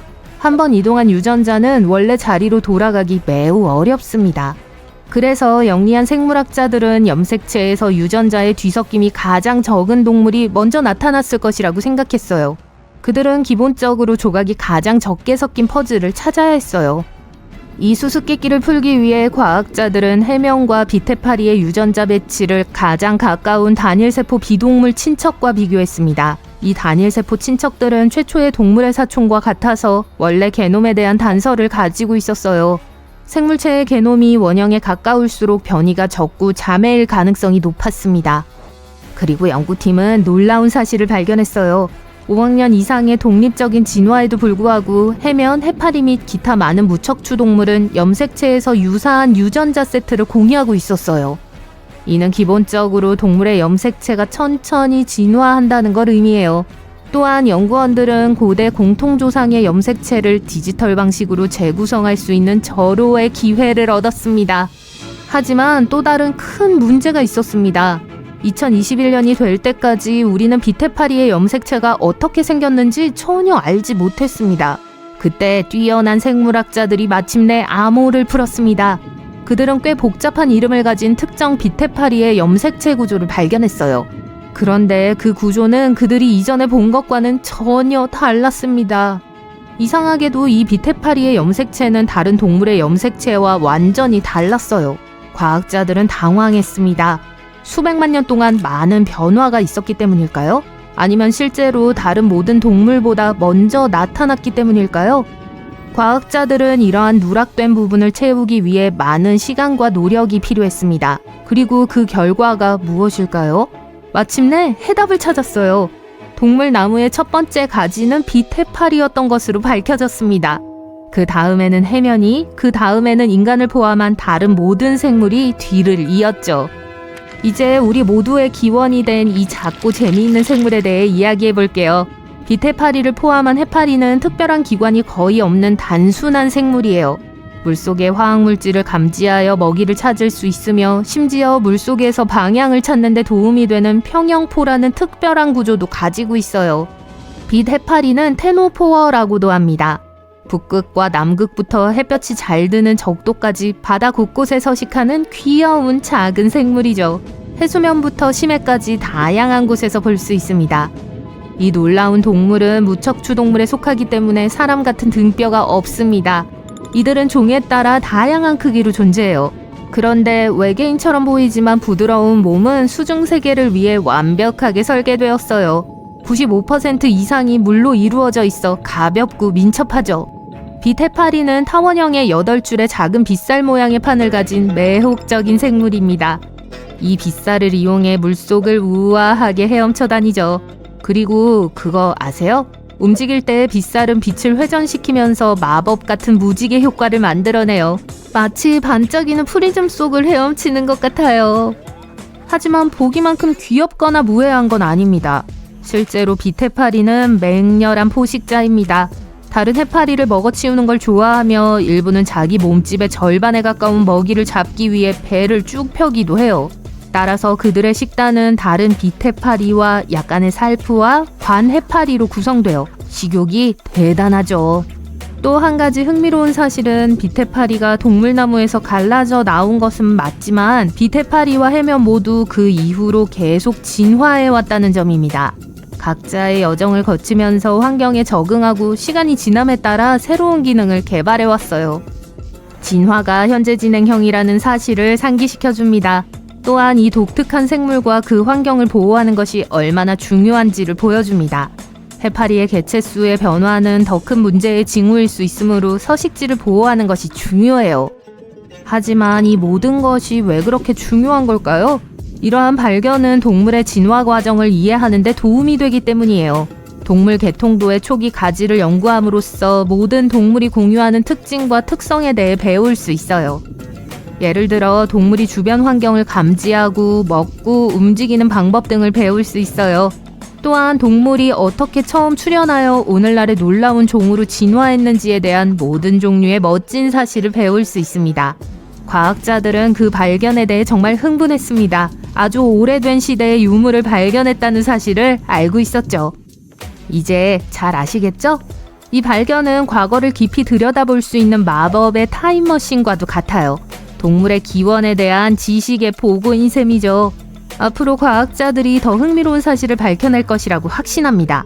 계속 지켜봐 주세요. 잠깐만요. 지구에 생명체가 생겨난 지 35억 년이 지났는데 가장 큰 생물이 대왕고래라는 건 아니겠죠? 뭐 나쁘진 않지만 영화에서 볼 수 있는 멋진 거대 생물만큼 재밌지는 않을 것 같네요. 네, 이 상징적인 포효 아시죠? TV, 만화책, 비디오 게임, 영화에 등장했죠. 심지어 탄생 50주년을 맞아 할리우드 스타의 거리에 별을 달기도 했어요. 그렇다면 고질라를 TV 화면에서 거리로 불러내려면 어떻게 해야 할까요? 자, 우리는 정말 거대한 짐승에 대해 이야기하고 있습니다. 1954년 오리지널 영화에서 고질라의 키는 50m였다고 해요. 당시 도쿄에서 가장 큰 건물들을 훤히 내려다볼 수 있는 완벽한 키였죠. 하지만 영화가 거듭될수록 고질라는 점점 더 커졌어요. 이론상으로는 14,000톤의 작은 고질라라고 해도 지구 중력장에 짓눌리지 않는 가장 큰 동물이 될 수 있습니다. 지구의 중력을 견디고 그 정도의 무게를 지탱하려면 고질라는 엄청나게 튼튼한 뼈를 가지고 있어야 해요. 그리고 물체가 커질수록 부피는 표면적보다 실제로 더 빠르게 증가합니다. 좋아요. 잠깐만요. 작게 시작해보죠. 세포는 생명의 구성 요소이며 다양한 형태와 크기로 존재합니다. 하지만 너무 커지면 문제가 생겨요. 세포가 성장함에 따라 세포의 표면적, 그러니까 외부가 세포의 부피, 즉 내부를 따라가지 못하기 때문이죠. 마치 입은 큰데 위가 작아서 먹고 싶은 음식을 모두 소화할 수 없는 것과 같아요. 특히 전 이 사실을 왜 야식 먹으려고 냉장고를 열기 전에 깨닫지 못했을까요? 따라서 세포가 너무 커지면 영양분을 충분히 섭취할 수 없고 노폐물이 빨리 배출됩니다. 마치 아주 큰 집에 살지만 출입구가 작은 문 하나만 있는 것과 같죠. 게다가 세포의 문제는 이것만이 아니에요. 또한 분열과 복제를 할 수 있어야 하는데 세포가 커질수록 이 작업은 더욱 까다로워집니다. 이를 위해서는 미세소관이라는 게 필요한데요. 미세소관은 세포의 구조를 부여하는 일종의 골격과도 같습니다. 그래도 걱정하지 마세요. 진화는 아주 작은 것이니까요. 특정 유형의 침입성 조류처럼 규칙을 깨고 엄청나게 커지는 방법을 찾아낸 일부 세포는 분열할 필요조차 없어요. 이 조류는 최대 80cm 길이의 잎을 가진 수생 양치류로 보일 수 있지만 여러분이 보고 있는 것은 하나의 큰 세포일 뿐입니다. 하지만 세포의 제어센터와 같은 여러 개의 핵을 가지고 있어요. 또한 유기체와 공생관계에 있는 박테리아도 있어 필요할 때 서로를 돕기도 하죠. 마치 하나의 큰 집 안에 여러 개의 방이 있고 그 안에 가끔씩 도움을 주는 룸메이트가 사는 것처럼요.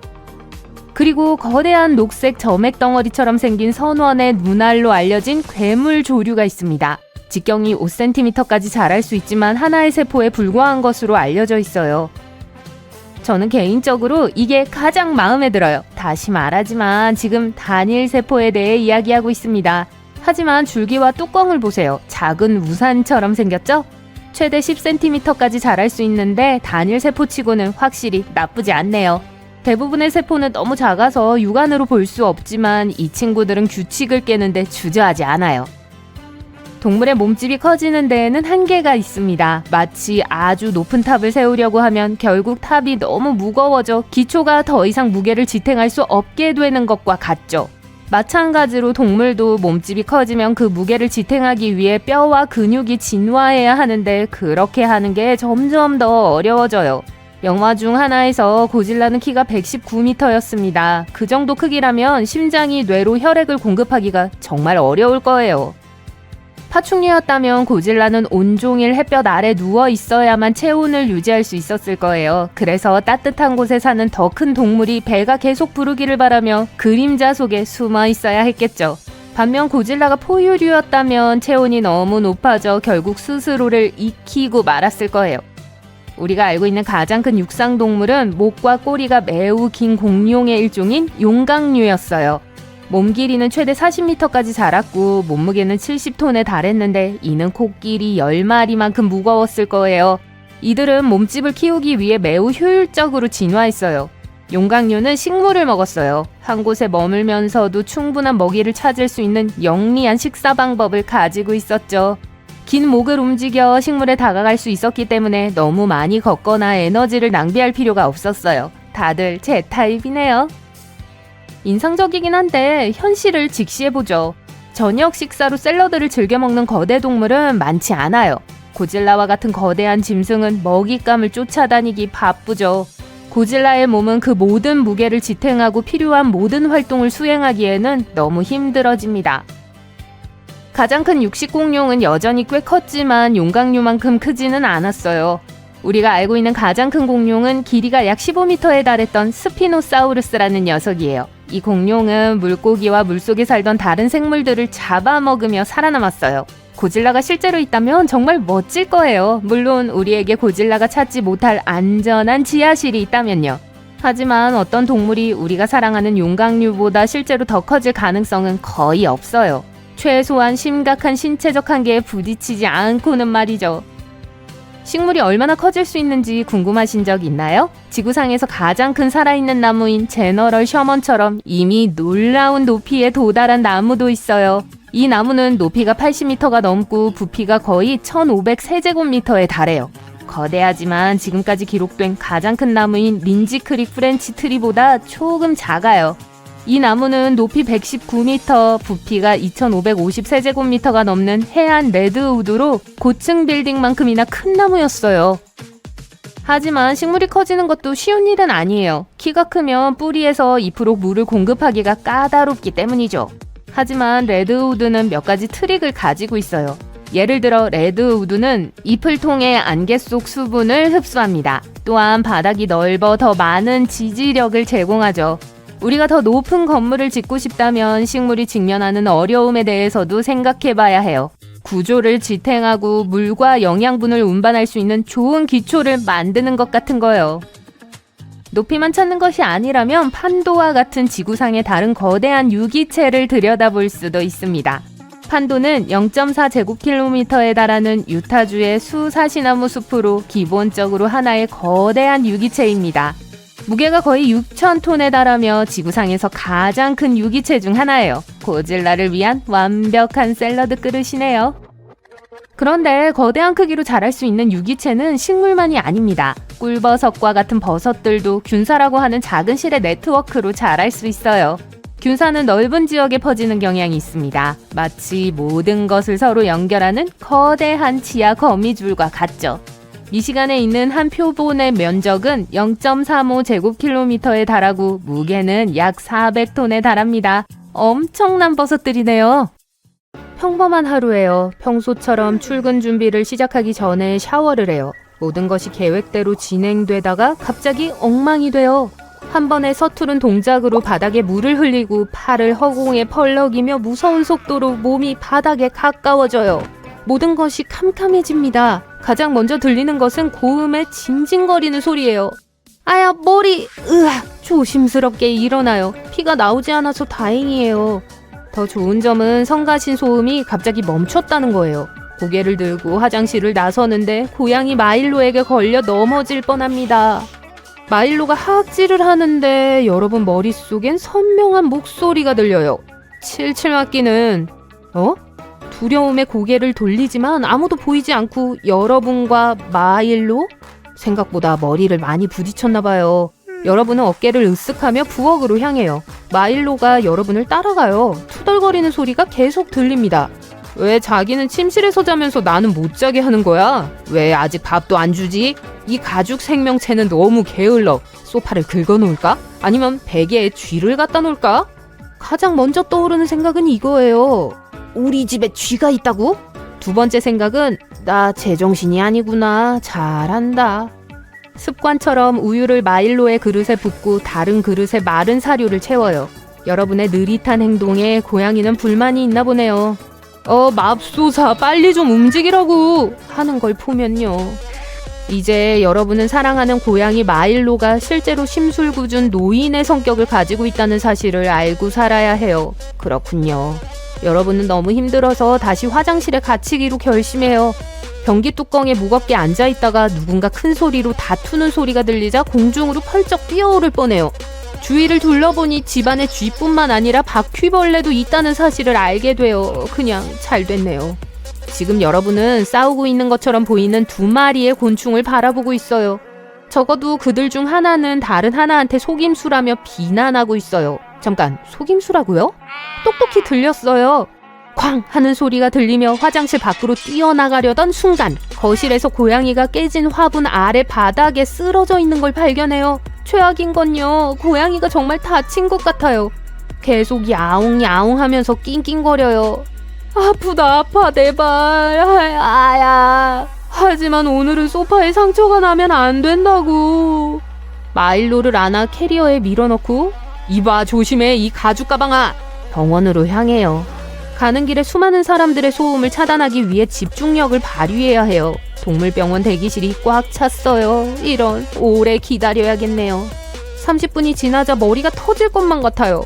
노란 비단뱀이 구석에 있는 소녀에게 안겨있는 햄스터에게 수상한 관심을 보이고 있다는 사실을 알게 됐기 때문이죠. 통통하네, 예쁘네. 햄스터는 자신의 견과류가 어디에 숨어있는지 걱정하고 있어요. 내가 어디에 숨겼더라? 어디? 할머니와 함께 온 작은 개는 바늘에 대해 불안해해요. 그 날카로운 걸 한 번만 더 나한테 갖다 대기만 해봐. 후회할걸? 내 발에 닿는 모든 걸 파괴할 거야. 드디어 여러분의 차례예요. 수의사가 진료실로 여러분을 초대하고 여러분이 마일로를 안으려고 허리를 굽히는 순간 절망적인 표정의 청년이 방으로 들어옵니다. 내 강아지 왜 이러는 거예요? 수의사는 미안한 표정으로 여러분을 쳐다보지만 여러분은 강아지에게 집중해요. 아주 약하게 들리는 소리는 초콜릿 맛있어. 수의사와 불안해하는 주인에게 강아지가 초콜릿을 먹었다고 말하자 수의사는 우스꽝스러운 표정을 지으며 진료실로 사라져요. 잠시 후 그 남자는 전보다 훨씬 좋아 보이는 강아지를 안고 퇴장해요. 그들이 떠나고 수의사가 여러분에게 묻습니다. 걔가 초콜릿을 먹은 건 어떻게 알았어요? 이런 또 시작이군요. 정직이 최선의 전략이라고 판단하고 수의사에게 동물의 말을 이해할 수 있다고 말해요. 물론 수의사는 여러분을 믿지 않죠. 하지만 다른 강아지 2마리와 마일로 그리고 늙은 다람쥐의 도움으로 여러분의 말을 믿게 만드는 데 성공합니다. 집에 돌아오자 머릿속이 빙글빙글 돌고 배가 많이 고파요. 생각나는 건 계란 후라이와 베이컨뿐이에요. 잠깐, 베이컨? 하지만 그건 이런, 오늘부터 여러분은 채식주의자예요. 어쨌든 그때부터 시작입니다. 어떻게 된 일인지 모르지만 여러분은 하룻밤 사이에 유명해져요. 다음날 아침 시끄러운 소음이 여러분을 깨웁니다. 하지만 동물이 말하는 소리는 아니에요. 창밖을 내다보니 집 주변에 사람들이 모여있는 것이 보여요. 그들 중 일부는 기자들이지만 다른 일부는 도움을 요청하러 온 반려동물 주인이에요. 마일로는 뾰루통해요. 쉴 새 없이 투덜대며 여러분을 부르더니 여러분 다리를 물어뜯고 계단 아래로 숨어버려요. 그리고 여러분은 집 밖으로 나가 사람들과 이야기하고 기자들의 질문에 대답해요. 저녁이 되면 피곤하지만 행복하기도 해요. 오늘 여러분은 주인이 스스로 해결할 수 없는 심각한 건강 및 심리적 문제를 가진 동물들을 여러 마리 구했어요. 어두운 침대에 누워 이 능력을 어떻게 활용할 수 있을지 생각해봐요. 바로 그때 계획이 구체화됩니다. 곧 여러분은 세계에서 가장 유명한 동물 돌봄 전문가가 될 거예요. 동물들의 고민을 들어주고 우울증에서 벗어나게 해주고 주인과의 오해를 풀도록 도와주죠. TV 프로그램에서 인터뷰 요청이 쇄도하고 유튜브 채널 구독자는 매일 더 많아질 거예요. 길거리에서 사람들이 여러분을 알아보고 함께 사진을 찍자고 요청해요. 전 세계를 여행하며 멸종위기에 처한 동물들을 돕고 강연을 해요. 전 세계의 동물병원을 열고 최고의 전문가들을 초빙해서 일하게 해요. 공원을 산책할 때는 새들이, 해변에서 잠시 휴식을 취할 때는 물고기가 들려주는 이야기를 들을 수 있으니 외로움을 느끼지 않아요. 동시에 수많은 동물들이 도움을 구걸하고 있지만 아무도 그 소리를 들을 수 없다는 사실을 깨닫게 돼요. 여러분은 그들의 스피커 역할을 맡기로 결심합니다. 이제 여러분은 인간 세계뿐만 아니라 동물의 세계에서도 유명해졌어요. 동물들은 고마워하며 그 보답으로 지구에서 일어날 다양한 자연재해에 대해 알려주기 시작해요. 동물들이 지진이나 화산 폭발을 예측할 수 있다는 이야기를 들어보셨을 거예요. 이전에는 사람들이 특정 종의 비정상적인 행동을 알아채기 위해 열심히 노력해야 했다면 이제는 동물들이 앞으로 일어날 일과 장소에 대한 정보를 전달해줘요.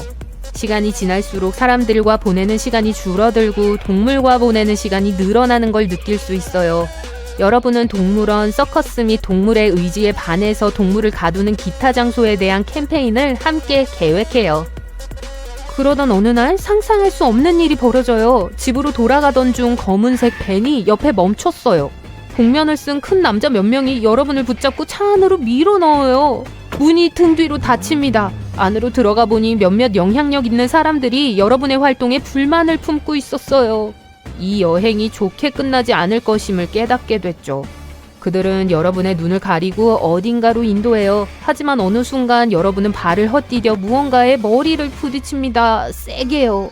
눈을 뜹니다. 마일로가 여러분 위에 서서 누워있는 여러분의 몸을 무심하게 바라보고 있어요. 그리고 가장 끔찍한 일이 일어나요.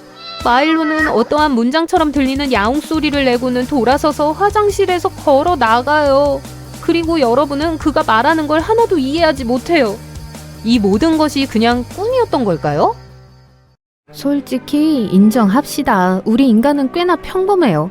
초능력을 가진 슈퍼히어로도 아니잖아요. 왜요? 모르셨다고요?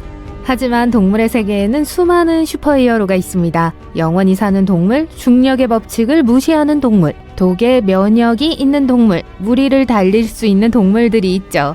그리고 그중 일부는 등골을 오싹하게 만들기도 합니다. 첫 번째 초능력은 물 없이도 살 수 있는 능력입니다. 캥거루 쥐는 수년 동안 물 없이도 살아갈 수 있어요. 사실 캥거루 쥐는 물 없이 사는 것을 전혀 개의치 않아요. 반면에 인간은 물 없이 3일밖에 버틸 수 없어요.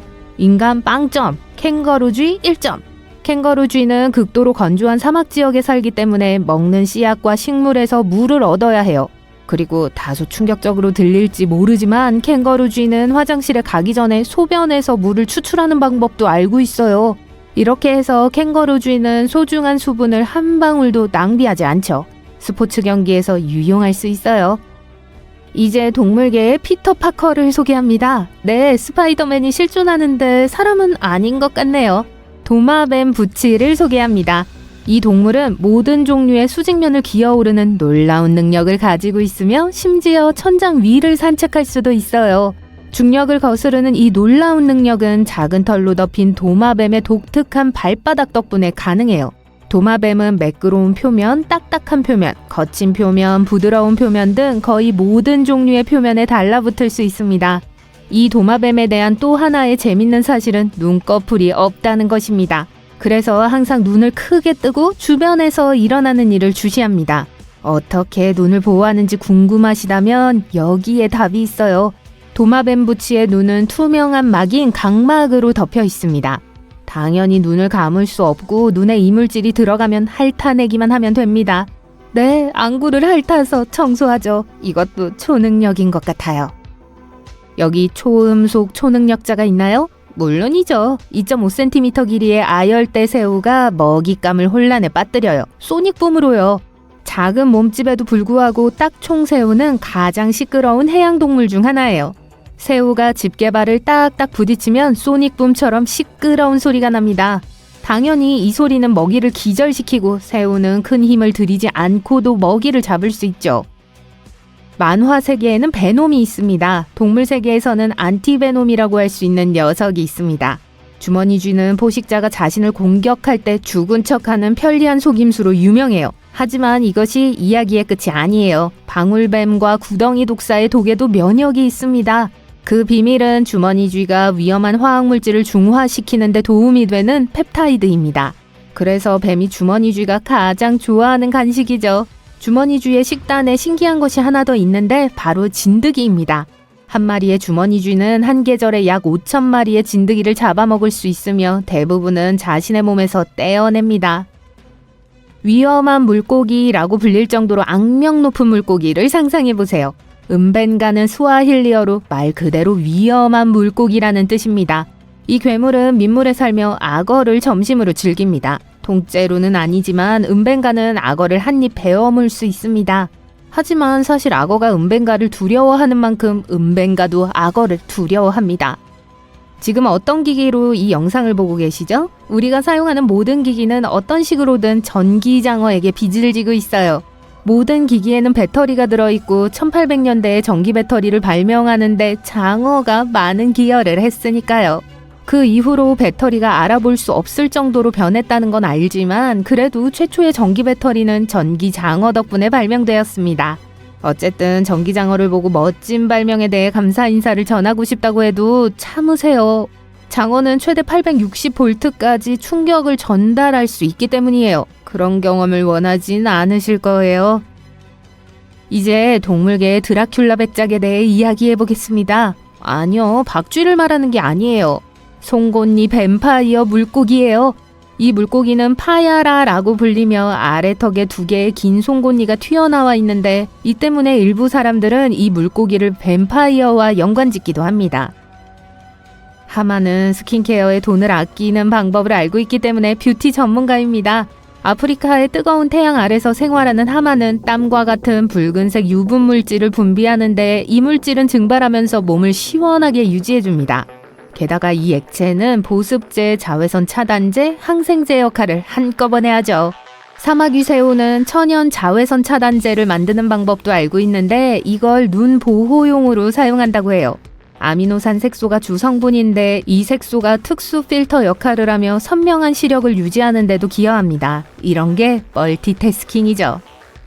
미어캣은 눈 주위에 검은 반점이 있어 더욱 귀엽게 보입니다. 하지만 이 검은 동그라미는 단순히 미어캣을 더 귀엽게 보이기 위한 것이 아니라 내장된 선글라스의 역할도 해요. 패치의 검은색 털은 뜨거운 태양을 차단하여 미어캣이 하늘을 똑바로 바라볼 수 있게 해주죠. 또한 새나 다른 포식자를 경계하는 보초 미어캣은 위험이 다가오는 것을 쉽게 알아채고 동료들에게 알릴 수 있습니다. 야생염소는 등반 기술로 유명하지만 이탈리아 북부의 알파인 아이벡스가 챔피언입니다. 이 동물은 거의 모든 수직면을 오를 수 있으며 그 과정에서 몇 가지 물리 법칙을 무시해요. 흥미롭게도 가장 가파른 절벽을 걷는 동물은 대개 새끼를 데리고 있는 어미 염소예요. 몸집이 큰 수컷은 거리를 유지하고 평평한 수평면을 이용하는 것을 선호해요. 참 똑똑해요. 어떤 종류의 노래기들은 위협을 느낄 때 시안화수소를 생성하고 이를 내뿜어요. 시안화수소는 무취이지만 독성이 매우 강합니다. 작은 노래기 한 마리가 사람을 심각하게 해치지는 않지만 피부가 민감한 경우 화상이나 물집이 생길 수 있어요. 또한 어둠 속에서 빛을 내기 때문에 더욱 무서운 모습을 연출할 수 있습니다. 그러니까 조심하고 밤에 기어가는 불빛이 보이면 최대한 빨리 도망가세요. 폭탄 먼지벌레는 위협을 느끼면 복부 끝에서 큰 소리를 내며 뜨거운 액체를 뿜어냅니다. 벌레가 위험을 감지하자마자 복부에 있는 특수 저장소에서 화학 반응이 시작돼요. 이 과정에서 발생하는 열은 거의 끓는 점에 도달하고 특수 가스를 생성하여 분출을 촉발하죠. 이 강력한 보호수단은 보통 공격하는 곤충에게 치명적입니다. 깃털 바실리스크 도마뱀은 물 위를 달릴 수 있는 기묘한 능력을 가지고 있습니다. 우선 도마뱀의 뒷발에는 물속에서 펼쳐지는 피부가 있는 긴 발가락이 있습니다. 그 결과 도마뱀 발의 더 넓은 표면이 물과 접촉하게 돼요. 그런 다음 물 위를 달릴 때 도마뱀은 다리를 엄청나게 빠르게 펌핑해요. 이렇게 하면 작은 공기주머니가 만들어져 도마뱀이 수면에 떠 있는 상태를 유지함으로써 물에 빠지는 걸 방지할 수 있어요. 벼룩은 성가실 수 있지만 놀라운 동물입니다. 이 작은 동물은 자기 몸 길이의 약 50배를 뛰어넘을 수 있어요. 만약 사람이 똑같이 할 수 있다면 우리는 약 400m를 공중으로 뛰어오르게 될 겁니다. 한번 해볼까요? 벼룩의 놀라운 능력에 대해 가장 궁금한 점은 벼룩이 도약할 때 대부분의 힘을 무릎이 아닌 발가락에서 얻는다는 겁니다. 어느 동물의 초능력이 가장 마음에 드세요? 전 캥거루쥐의 한 표예요. 화장실 줄 서는 게 싫거든요. 하늘이 갑자기 주황색으로 변합니다. 위를 올려다보면 수백만 마리의 나비들만 보입니다. 제왕나비의 연례이동이라는 장엄한 자연쇼를 목격하다니 운이 좋네요. 매년 가을 미국 북동부와 캐나다에 낮이 짧아지고 기온이 내려가면 이 아름다운 나비들은 여름 번식지로 떠납니다. 멕시코까지 최대 4,800km를 여행한 후 다시는 돌아오지 않습니다. 나비들의 완벽한 월동지는 높은 산입니다. 수백만 마리의 제왕나비가 오야멜 전나무의 캐노피에서 안전하게 겨울을 나고 있습니다. 겨울이 끝나면 다시 북쪽으로 올라갈 때입니다. 텍사스 주에 잠시 들러 짝짓기를 하고 유초식물에 알을 낳습니다. 며칠 후 이 알은 애벌레가 되어 식물을 먹고 자라서 어른 나비로 변합니다. 이제 나비는 새로운 번식지를 찾을 때까지 북쪽으로 여행을 계속할 차례예요.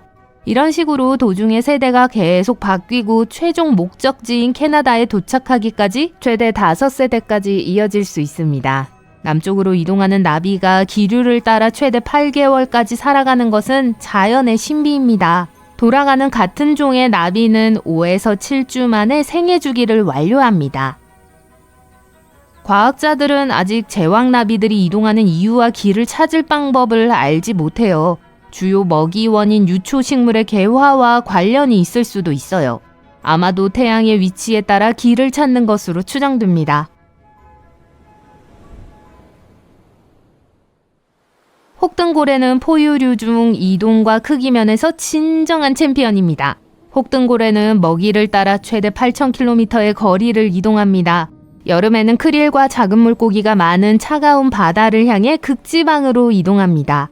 겨울에는 적도의 열대바다를 향해 남쪽으로 이동합니다. 또한 짝짓기를 위해 이동하기도 합니다. 짝짓기를 하기 위해 모이는 특정 장소가 있습니다. 겨울 번식기에는 수컷 혹등고래가 암컷을 유인하거나 자신의 영역을 표시하기 위해 노래하는 소리를 들을 수 있습니다. 수컷 혹등고래는 긴 울음소리를 내며 몇 시간 동안 같은 노래를 반복할 수 있습니다. 노래가 바뀌면 현재 이동 중인 모든 수컷이 새로운 곡조를 따라 불러요. 그룹 간의 거리가 4,800km가 넘을 수 있는데 어떻게 그렇게 할 수 있는지 놀랍습니다. 바다거북은 보다 감성적인 이유로 이동을 합니다. 수억 년 동안 이 귀여운 가족은 알을 낳기 위해 태어난 바로 그 장소로 돌아가요. 바다거북은 계절이 바뀌고 바닷물이 적당한 온도를 유지하면 최대 수천 킬로미터를 이동할 수 있습니다. 어떤 녀석들은 총 16,000km에 달하는 인도네시아와 미국 및 캐나다 서부 해안 사이의 태평양을 횡단하기 때문에 몇 년이 걸릴 수도 있습니다. 하지만 부모가 지오태그를 보낼 수 없는데 어떻게 정확한 위치를 찾는 걸까요? 과학자들은 거북이가 보이지 않는 지구 자기장의 선을 이용해 항해한다는 사실을 밝혀냈습니다. 해안선의 각 부분에는 고유한 자기 특성이 있다는 것이 밝혀졌어요. 거북은 이를 기억하고 내부 나침반을 이용해 이동합니다. 자기장은 느리지만 확실하게 변하기 때문에 거북은 그에 따라 둥지를 옮겨야 합니다. 연어는 민물에서 태어나 어릴 때 바다로 이동합니다. 대서양 연어는 민물에서 수백 킬로미터를 이동하고 바다에서 은빛으로 변하면서 최대 1,600km를 이동하는 동안 갈색과 점박이가 나타나요. 성체 연어는 1년에서 5년 동안 바다에 머물며 주로 동물성 플랑크톤을 먹습니다. 그런 다음 산란을 위해 민물로 돌아가요. 번식지로 돌아가는 길에 연어는 산간 계곡의 물살을 거슬러 수천 미터를 올라가야 합니다. 이 힘든 여정을 연어 회귀라고 합니다. 연어들은 산란에 좋은 하천이 있고 짝짓기에 적합한 종을 만날 수 있다는 것을 알기 때문에 이 여행을 시작해요. 어린 연어는 고향 하천의 냄새를 기억하고 바다로 가는 길에 여러 지점을 기억해 두었다가 다시 찾기도 해요. 바다거북과 마찬가지로 연어도 지구의 자기장을 나침반으로 삼아 이동합니다. 태평양 연어와 대부분의 수컷 대서양 연어는 산란 후 몇 주만 살며 일부 암컷 대서양 연어는 살아남아 다시 바다로 이동합니다. 술록으로 더 잘 알려진 카리브는 육상 포유류 중 이동거리에 있어서는 챔피언입니다. 매년 봄 술록은 알래스카에서 겨울을 나기 위해 약 644km의 거리를 이동하여 여름 먹이터로 향합니다. 개체는 최대 4,800km까지 이동하지만 무리의 이동은 훨씬 더 장관을 이룹니다. 가장 큰 무리는 최소 26만 마리가 있으며 이동 영역이 캘리포니아보다 넓은 지역에 걸쳐 있습니다. 과학자들은 일부 무리 구성원에게 무선 추적 목걸이를 착용하고 수천 장의 사진을 찍어 개체 수를 모두 세고 있어요. 이 인구조사는 3년마다 날씨가 좋은 날에 실시하여 개체 수 증가 또는 감소 여부를 확인하고 이동 패턴을 추적해요. 술록은 이 모든 이동의 어려움을 이겨내고 갓 태어난 새끼를 안전하게 키웁니다. 가장 취약한 초기에는 독수리, 늑대, 회색곰이 새끼를 괴롭히지 않는 외딴 땅에 도착합니다. 더운 계절에 큰 문제가 되는 모기로부터 몸을 보호하는 것도 북쪽으로 향하는 또 다른 좋은 이유예요. 또한 머무는 지역에서 신선한 제철 음식을 얻을 수 있습니다. 술록의 이동은 그들이 지나가는 땅을 비옥하게 하는 데 도움을 주기 때문에 툰드라는 초원을 재생하고 보호하는 술록에게 고마워해야 합니다. 누우라고도 불리는 와일드 비스트는 영양과 가젤의 친척입니다. 아프리카 남동부의 세렝게티 평원의 풀이 무성한 사바나에서 풀을 뜯으며 일생의 대부분을 보내요. 매년 우기가 끝날 무렵 보통 5월이나 6월이 되면 수백만 마리의 누우들이 더 푸른 초원을 찾아 북서쪽으로 향했다가 다시 되돌아오곤 합니다. 이 이동은 자연계의 7대 불가사의 중 하나로 꼽힐 정도로 장관을 이룹니다. 안타깝게도 모든 누우들이 최종 목적지에 도착하는 것은 아니고 거대한 악어가 가득한 강을 건너고 굶주린 사자와 다른 포식자들을 지나가야 합니다. 잠자리의 이동 경로를 보면 잠자리야말로 진정한 세계 여행자라고 할 수 있습니다.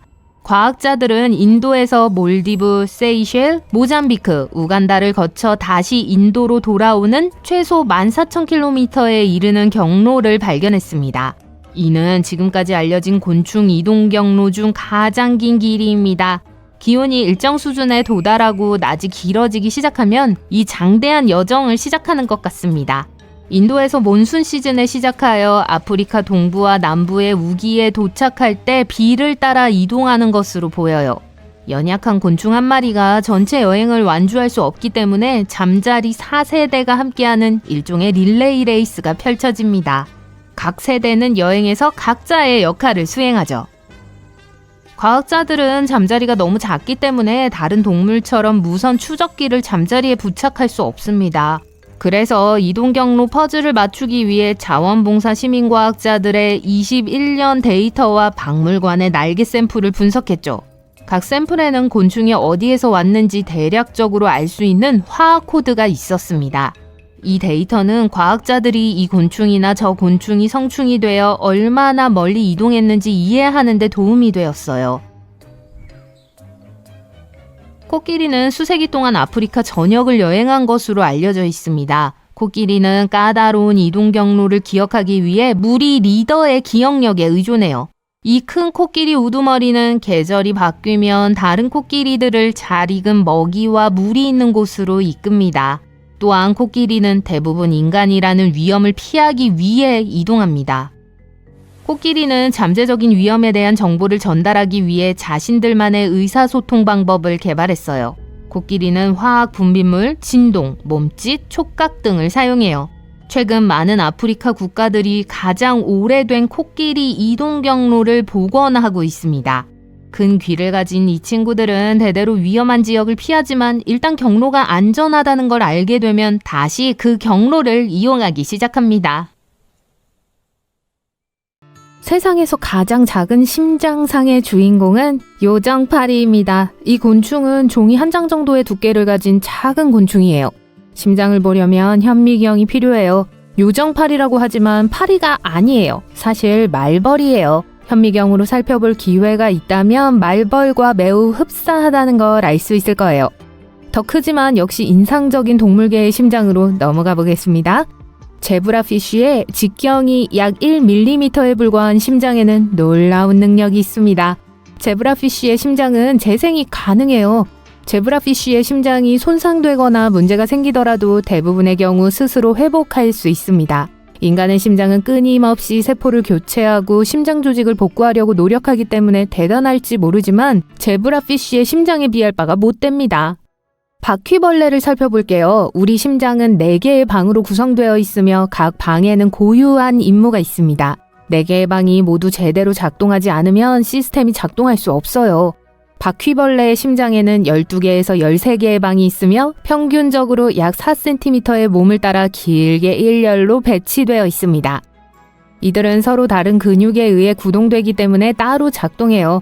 즉, 이러한 방 중 하나가 영향을 받아도 바퀴벌레는 알아차리지 못할 수도 있어요. 대부분의 경우 바퀴벌레는 모든 심장실이 제대로 작동하지 않아도 생존합니다. 벌새의 심장은 분당 1200회까지 뛸 수 있습니다. 인간 운동선수의 심장은 분당 220회 정도밖에 뛰지 않아요. 벌새의 심장은 세계에서 가장 작은 심장 중 하나이지만 새 전체 크기에 비하면 상당히 큽니다. 전체 몸무게의 약 2.5%에 달하죠. 그건 그렇고 푸른목 벌새는 초당 최대 15번 날개를 펄럭여요. 이 움직임은 너무 빨라서 사람의 눈으로는 감지할 수 없어요. 이 놀라운 속도는 초당 21회 박동하는 더 빠른 심장이 뒷받침합니다. 황제 펭귄에 대해 들어본 적 있나요? 황제 펭귄은 단순히 머리에 왕관을 쓴 펭귄종이 아니에요. 황제 펭귄은 다른 어떤 새보다 깊은 수심 213m까지 잠수할 수 있는 매혹적인 수영선수예요. 한 번에 최대 18분 동안 물속에 잠긴 채로 먹이를 수집할 수 있다는 건 말할 것도 없죠. 그들의 심장도 그에 못지않게 놀랍습니다. 무게가 약 140g 정도예요. 황제 펭귄의 심장은 매우 느립니다. 황제 펭귄은 물속에 있을 때 심박수를 분당 약 15회까지 낮출 수 있습니다. 이는 가장 중요한 기관을 제외한 모든 기관의 혈액 공급을 차단하죠. 또한 산소 소비량을 줄여 심해 사냥에 필요한 산소만 사용할 수 있도록 해요. 심장의 크기는 동물계 전체에서 거의 비례하는 경향이 있습니다. 대부분의 심장기관의 무게는 동물 체중의 약 0.6% 정도예요. 이에 비해 개와 늑대의 심장은 동물 전체 체중의 약 0.8%로 더 큽니다. 개의 평균 심장 무게는 약 570g입니다. 사람의 심장이 갑자기 지방으로 가득 차면 금방 문제가 될 수 있어요.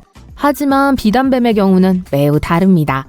파충류인 비단뱀에게 이런 일이 발생한다면 이는 매우 좋은 신호입니다. 비단뱀은 매우 큰 식사를 하는 경향이 있어요. 이런 식사를 할 때마다 비단뱀의 심장은 약 40% 정도 커져요. 비단뱀의 몸무게가 113kg에 달할 수 있으니까 엄청난 양이죠. 이러한 증가의 대부분은 식사에서 흡수된 지방산으로 인해 뱀의 심장이 부풀어 오르기 때문에 발생해요. 이 파충류는 한 끼 식사를 처리하는데 며칠이 걸리지만 소화 속도를 높이기 위해 그렇게 적응했어요.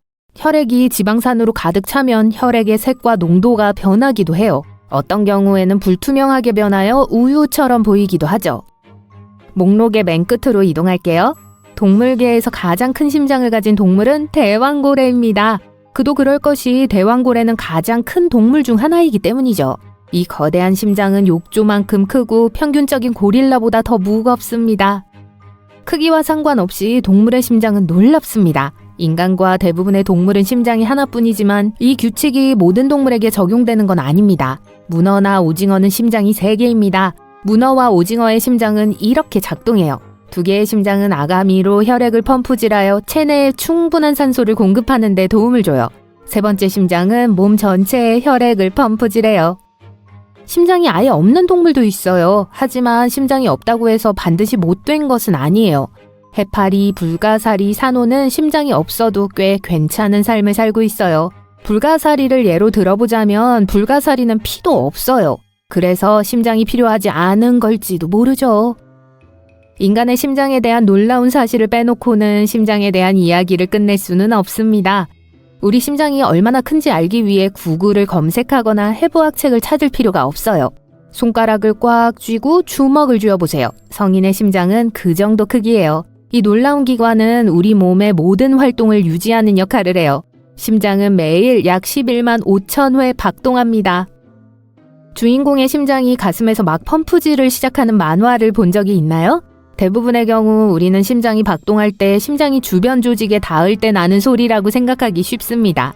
이 소리는 실제로 심장 판막이 열리고 닫힐 때 나는 소리라는 것이 밝혀졌어요. 심장판막은 혈액이 심장의 한쪽에서 다른 쪽으로 올바르게 흐르도록 하는 심장 내부의 작은 문과 같아요. 우리 몸이 작동하려면 혈액이 적시에 올바른 방향으로 움직여야 합니다.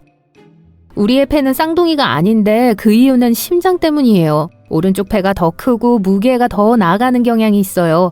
그리고 우리의 심장은 왼쪽으로 약간 기울어져 있습니다. 이로 인해 왼쪽 폐에 작은 홈이 생기는데 이를 심장 인상이라고 합니다. 오른쪽 폐는 더 클 수 있지만 간을 위한 공간을 확보해야 하므로 조금 더 짧습니다. 심장의 위치에 대해 말하자면 우리의 심장은 생각만큼 왼쪽에 있지 않아요. 실제로는 왼쪽에서 약간 기울어져 있을 뿐 중앙에 위치해 있어요. 하지만 우심증을 가지고 태어난 사람들은 심장이 가슴의 오른쪽에 위치해요. 이 상태 자체는 문제가 되지 않습니다. 그러나 심장과 다른 장기에 심각한 영향을 미칠 수 있는 다른 질병과 관련이 있어요. 대부분의 심장마비가 월요일에 발생한다는 사실 알고 계셨나요?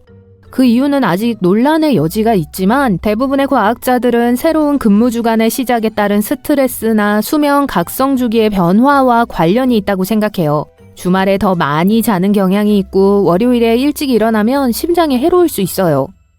인간의 심장은 임신 후 약 4주 후에 뛰기 시작했습니다. 그리고 숨을 거둘 때까지 멈추지 않습니다. 물론 나이가 들면서 약해질 수는 있지만 심장은 지치지 않아요. 생각해보면 정말 힘든 일이죠. 테니스 공을 손에 쥐고 하루에 10만 번씩 심장이 뛰는 것과 같은 힘을 가하는 실험을 해보세요. 분명히 중간에 어디까지 샜는지 잊어버릴 거예요. 어떤 경우에는 심장이 펌프질을 계속하는 데 필요한 에너지가 불안정할 수 있어요. 그래서 심박 조율기가 발명됐어요.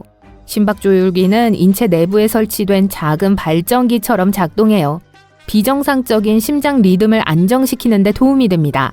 이런 종류의 장치가 최초로 환자의 몸에 삽입된 것은 1958년입니다. 그의 이름은 아르네 라르손이었습니다. 그가 86세에 세상을 떠난 건 다른 문제 때문이었고 심장과는 전혀 상관없었습니다.